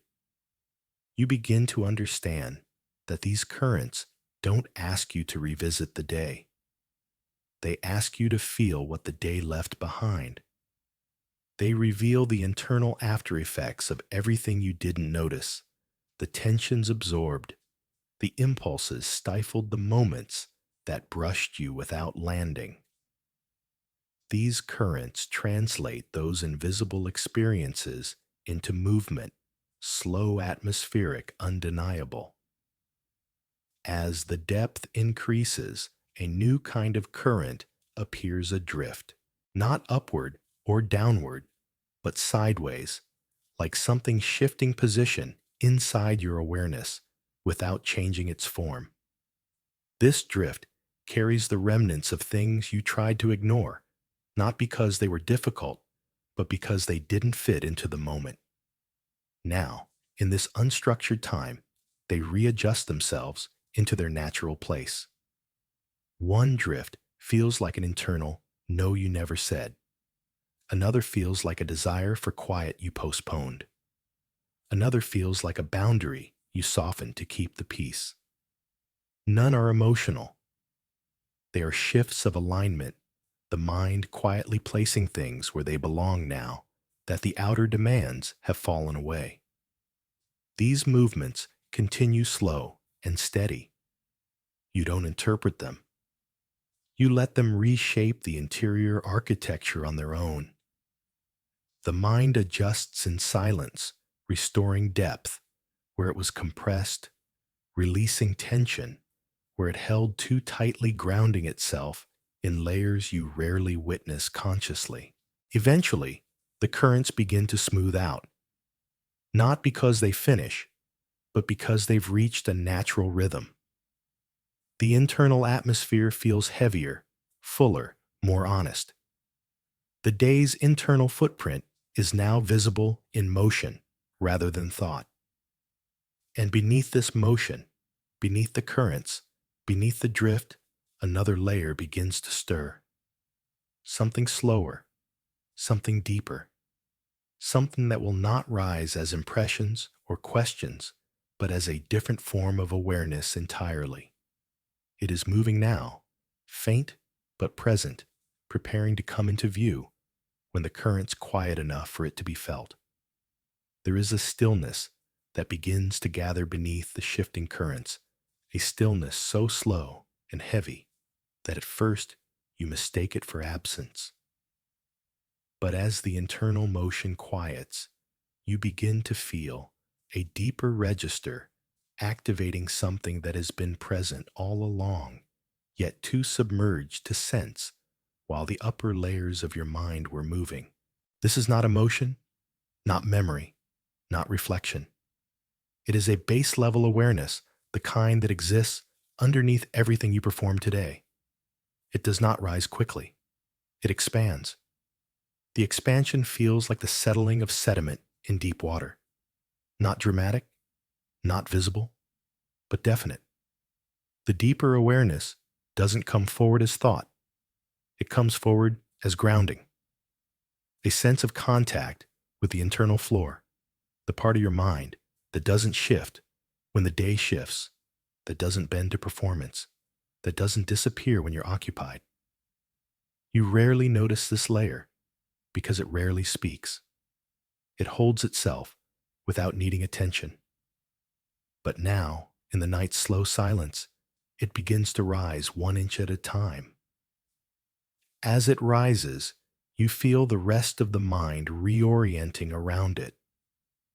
The faster layers, the thoughts, the reactions, the unasked questions, the unfiltered pulses quiet down almost out of respect.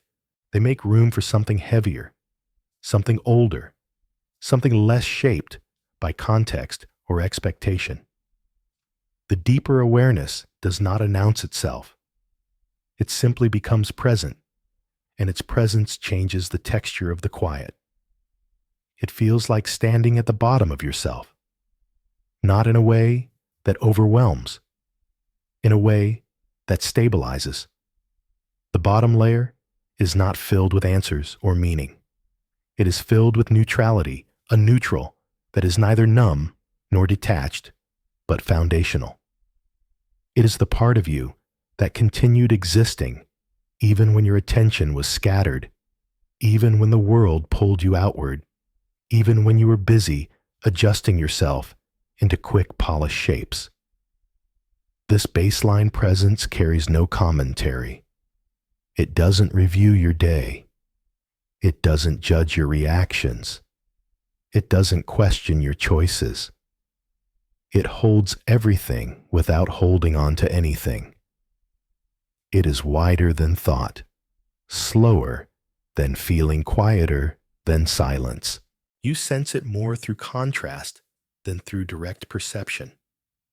The mind feels heavier, but the heaviness no longer comes from accumulated impressions. It comes from depth, a fullness that has nothing to do with content and everything to do with being grounded in something stable. This deep presence does not waver when thoughts waver. It does not shrink when emotions shrink. It does not expand with excitement. It simply is.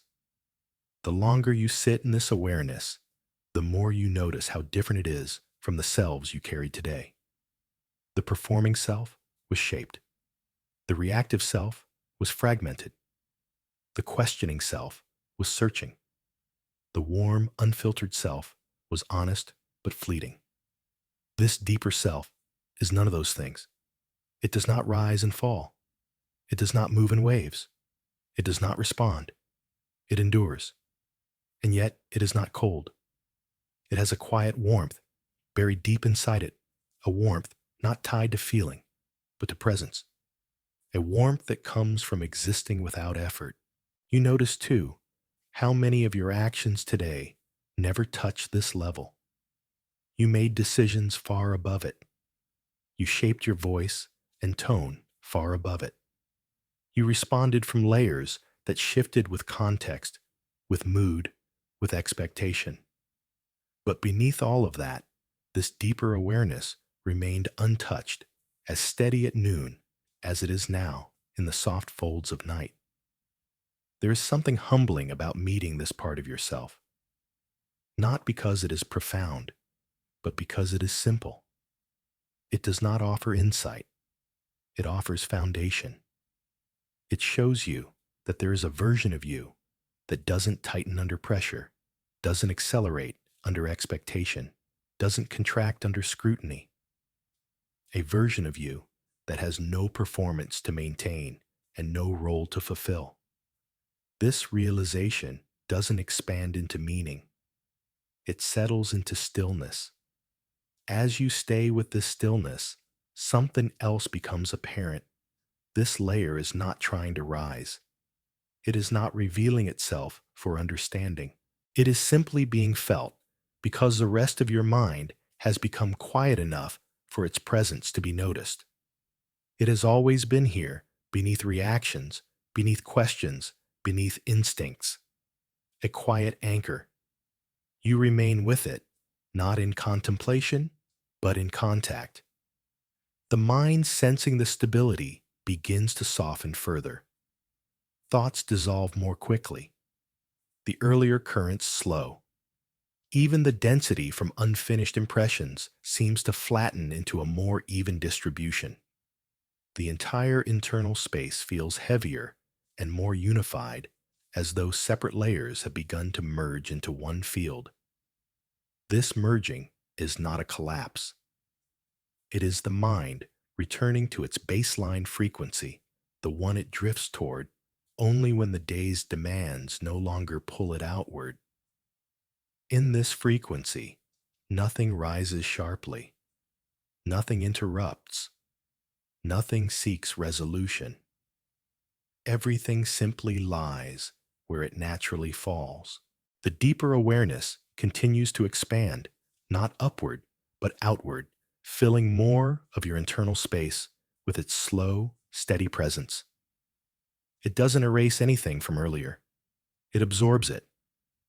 The small spikes, the muted reactions, the outlines, the currents, they all settle into this depth, flattening into a landscape that holds them without needing to revisit them.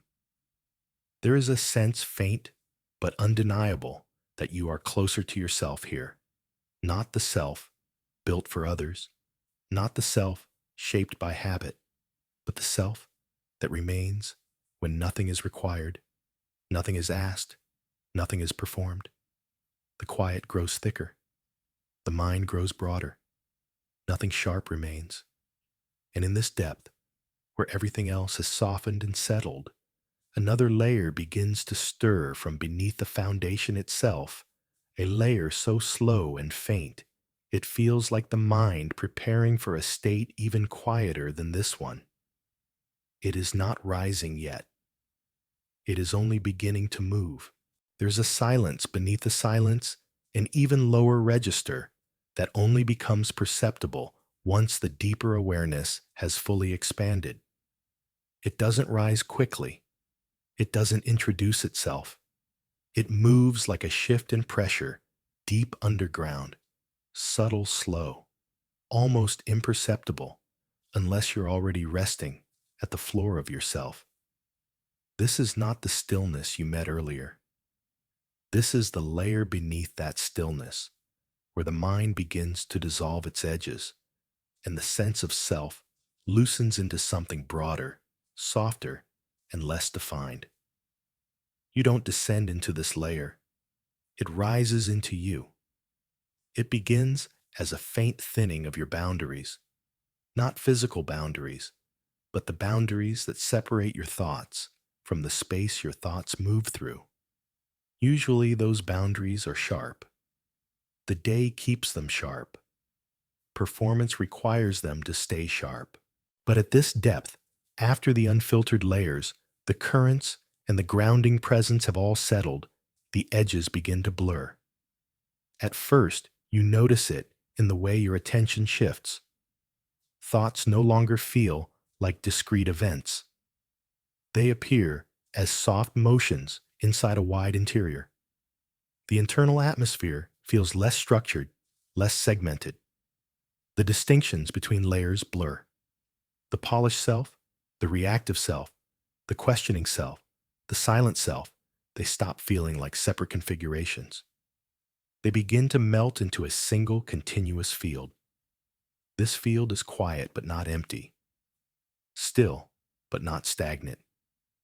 It holds everything from earlier, the impressions, the unasked questions, the internal currents, but holds them in a way that makes them indistinguishable from the surrounding quiet. Not gone, not resolved, just merged. You sense that the mind is entering the pre-drift state, a place where the separation between what you feel and the space in which you feel it begins to disappear. Not because you're losing awareness, but because awareness is softening, becoming dispersed, more like fog than focus. A slow spaciousness grows in all directions. It doesn't expand outward or inward. It expands everywhere at once. You're not reaching deeper anymore. You're dissolving horizontally into the quiet, letting it spread through the parts of you that were dense or tense or constricted earlier. The deeper awareness from before was a weight. This new layer is a diffusion. You feel it most clearly in the way the mind stops gripping anything. Earlier, it still held shapes, muted reactions, unfiltered pulses, internal currents. Now those shapes lose coherence. They don't vanish. They soften to the point where they're no longer distinguishable. They become texture rather than content. This texture is what fills the interior now, a gentle, continuous presence without direction. As the merging continues, you begin to sense a subtle detachment, not from yourself, but from your day. It no longer feels like something you're revisiting. It no longer feels like something you're carrying. It feels simply like something that happened.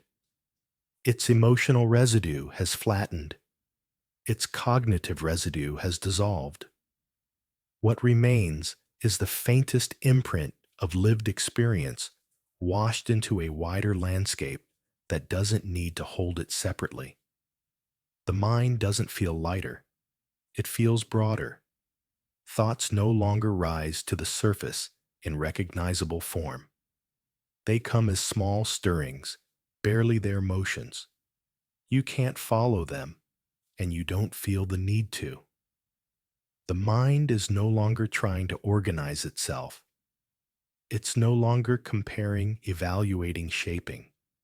It's resting in something deeper than thought, something like pure awareness without direction. You realize now that the earlier layers were still personal. They carried flavor, tone, texture. This layer carries none of those. It's not cold, but it is neutral. It holds no opinion about you, no stance about your day, no emotional coloration. It feels like being suspended inside your own consciousness without needing to be anyone in particular.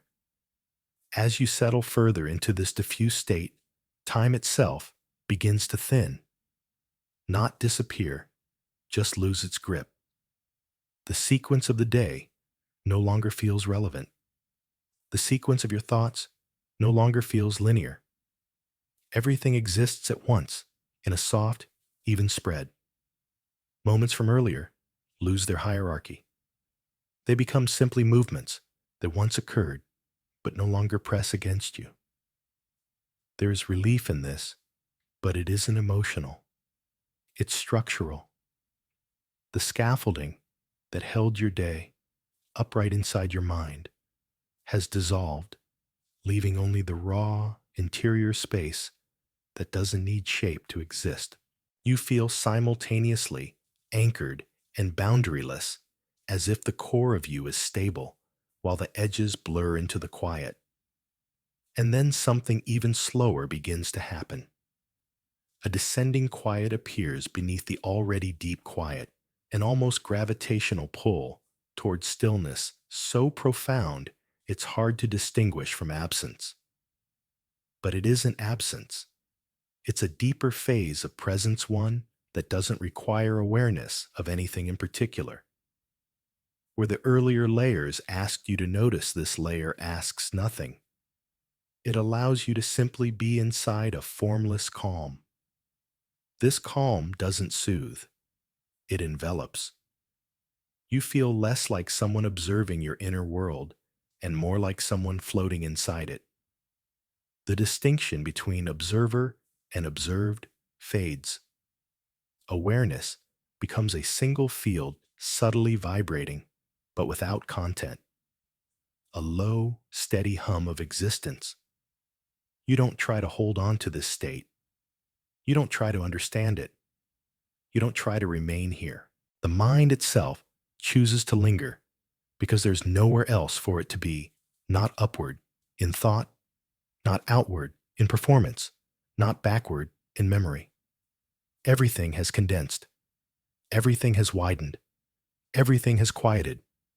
What remains is the faint anticipation of a shift even deeper, a slow descent into the layer below this one, where the drift finally overtakes structure entirely. You feel that descent starting now, barely, gently.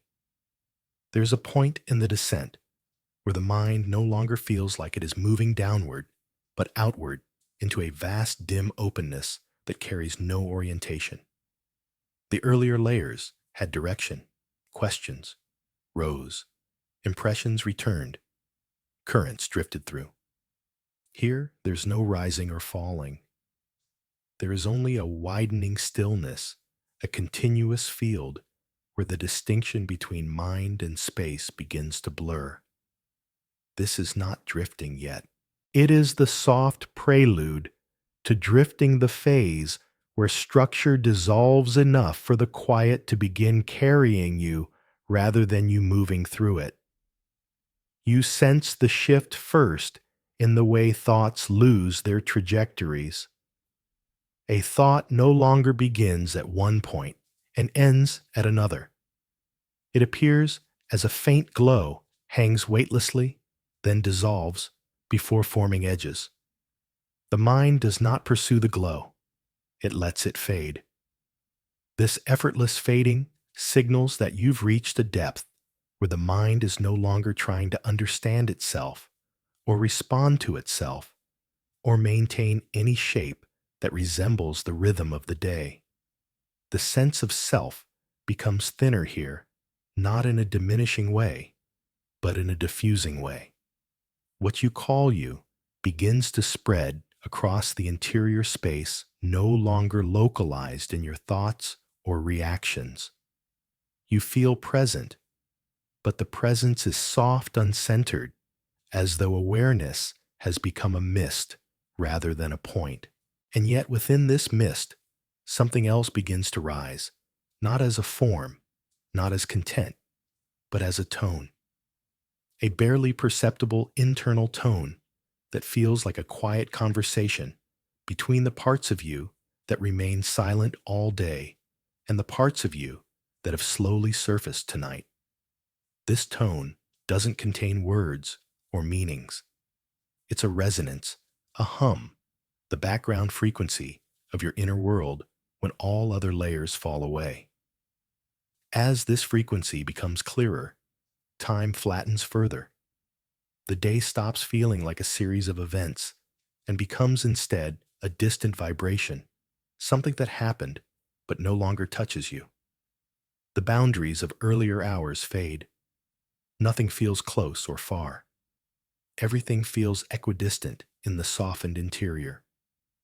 From this softened place, small echoes begin to drift in echoes of internal movements that didn't complete themselves earlier, not because they were intense, but because they were too quiet to take form.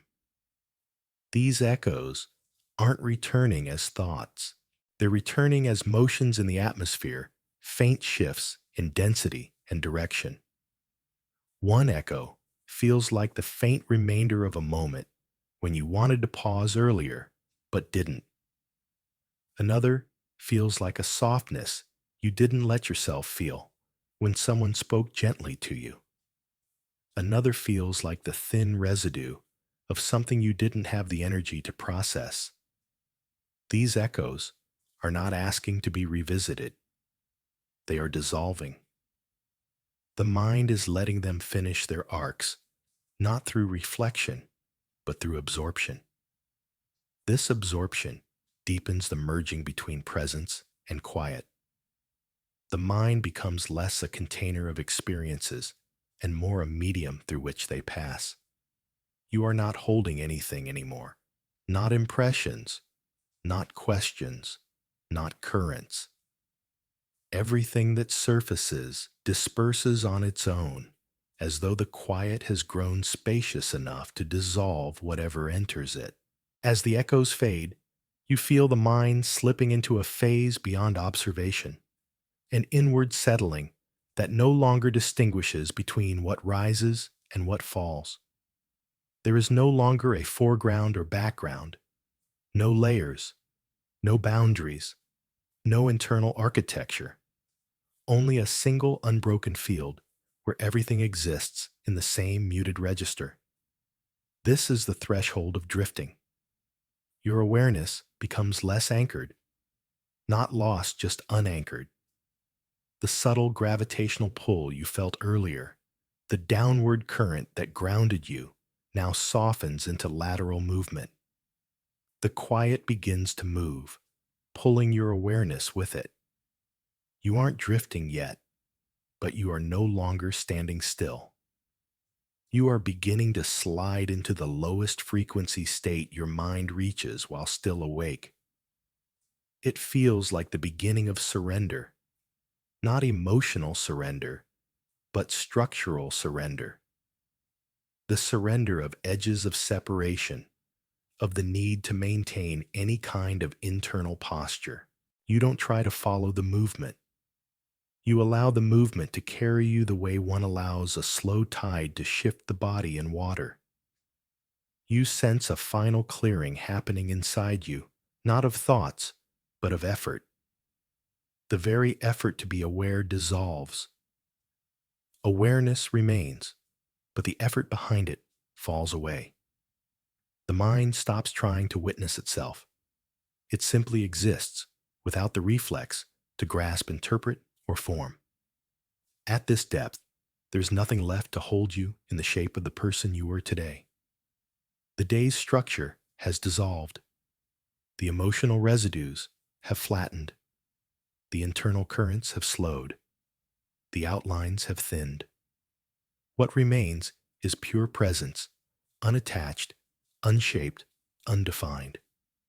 And just when the quiet feels like it can't widen any further, something subtle but unmistakable happens. The mind begins to tilt. Not downward, not sideways, inward.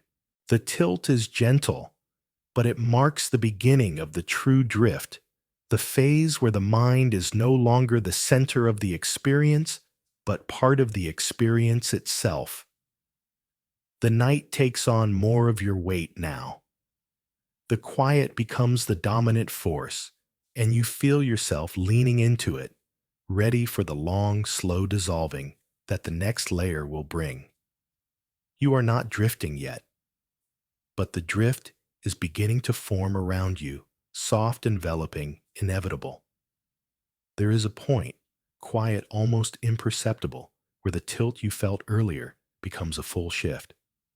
Not sudden, not dramatic, but final. The mind stops being the thing moving through the quiet and becomes something the quiet moves around. Drifting doesn't begin as motion. It begins as surrender, a loosening of the final anchor that kept you oriented towards yourself. Once that loosening happens, everything, your thoughts, your reactions, your sense of identity begins to float at the same slow pace. The first sensation of drifting is the disappearance of distinction. You can no longer tell where one thought ends and the next begins, because the edges between them soften into a single, diffused texture. Even silence feels textured now, as if the quiet has density of its own. There is no contrast between you and the quiet. The quiet is inside you as much as around you. You feel the mind sliding into this texture without resistance. Earlier layers still existed in relation to you. Impressions rose for your awareness. Questions surfaced for your noticing currents moved around your sense of self. Now, there is no around. Everything is one field. The mind doesn't observe the drifting. The drifting becomes the mind's new shape. In this shape, nothing rises. Nothing falls. Thoughts no longer appear as events.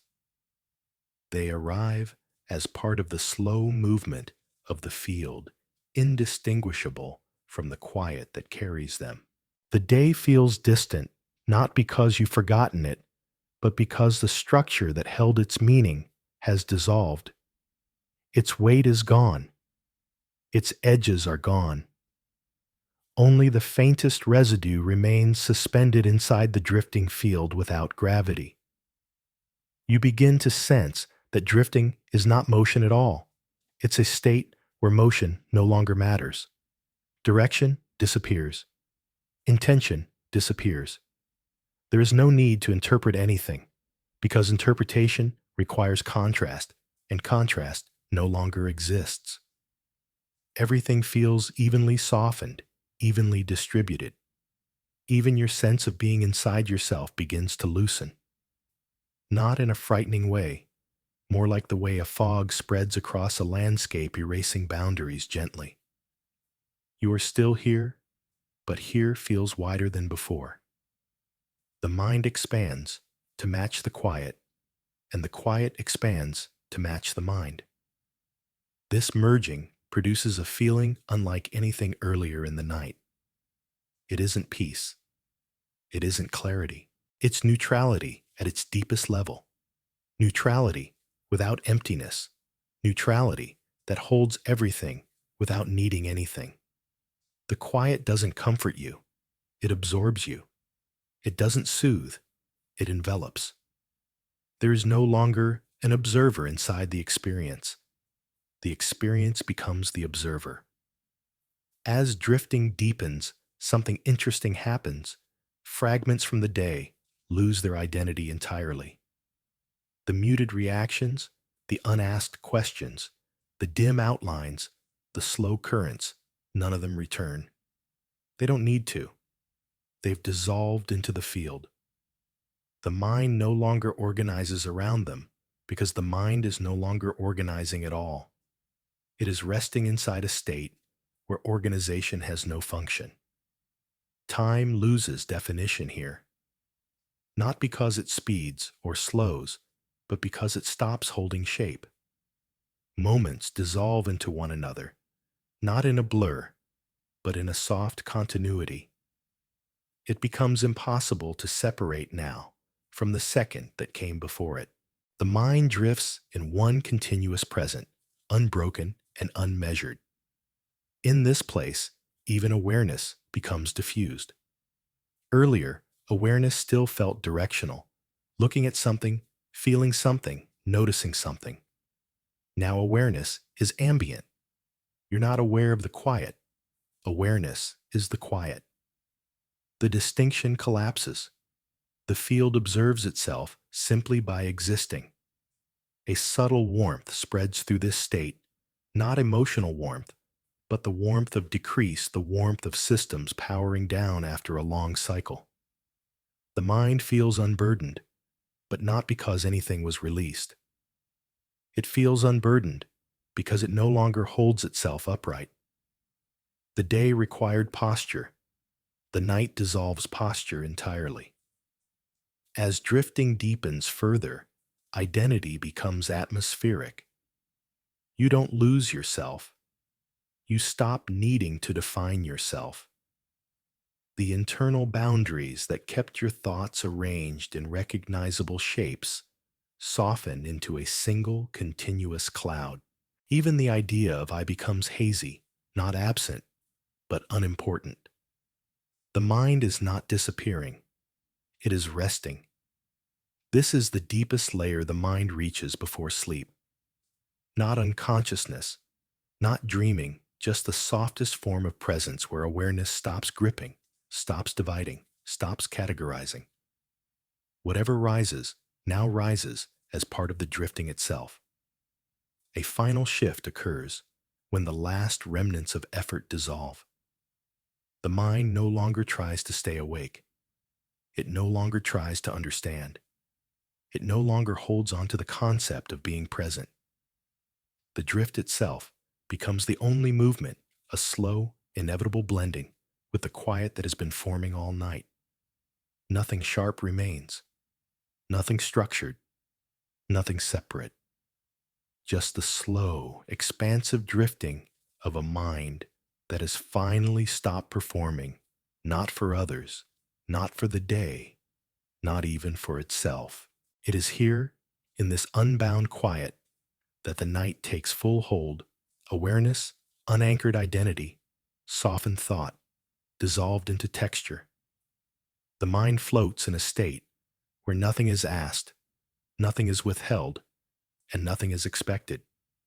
Just drifting. Quiet. Continuous.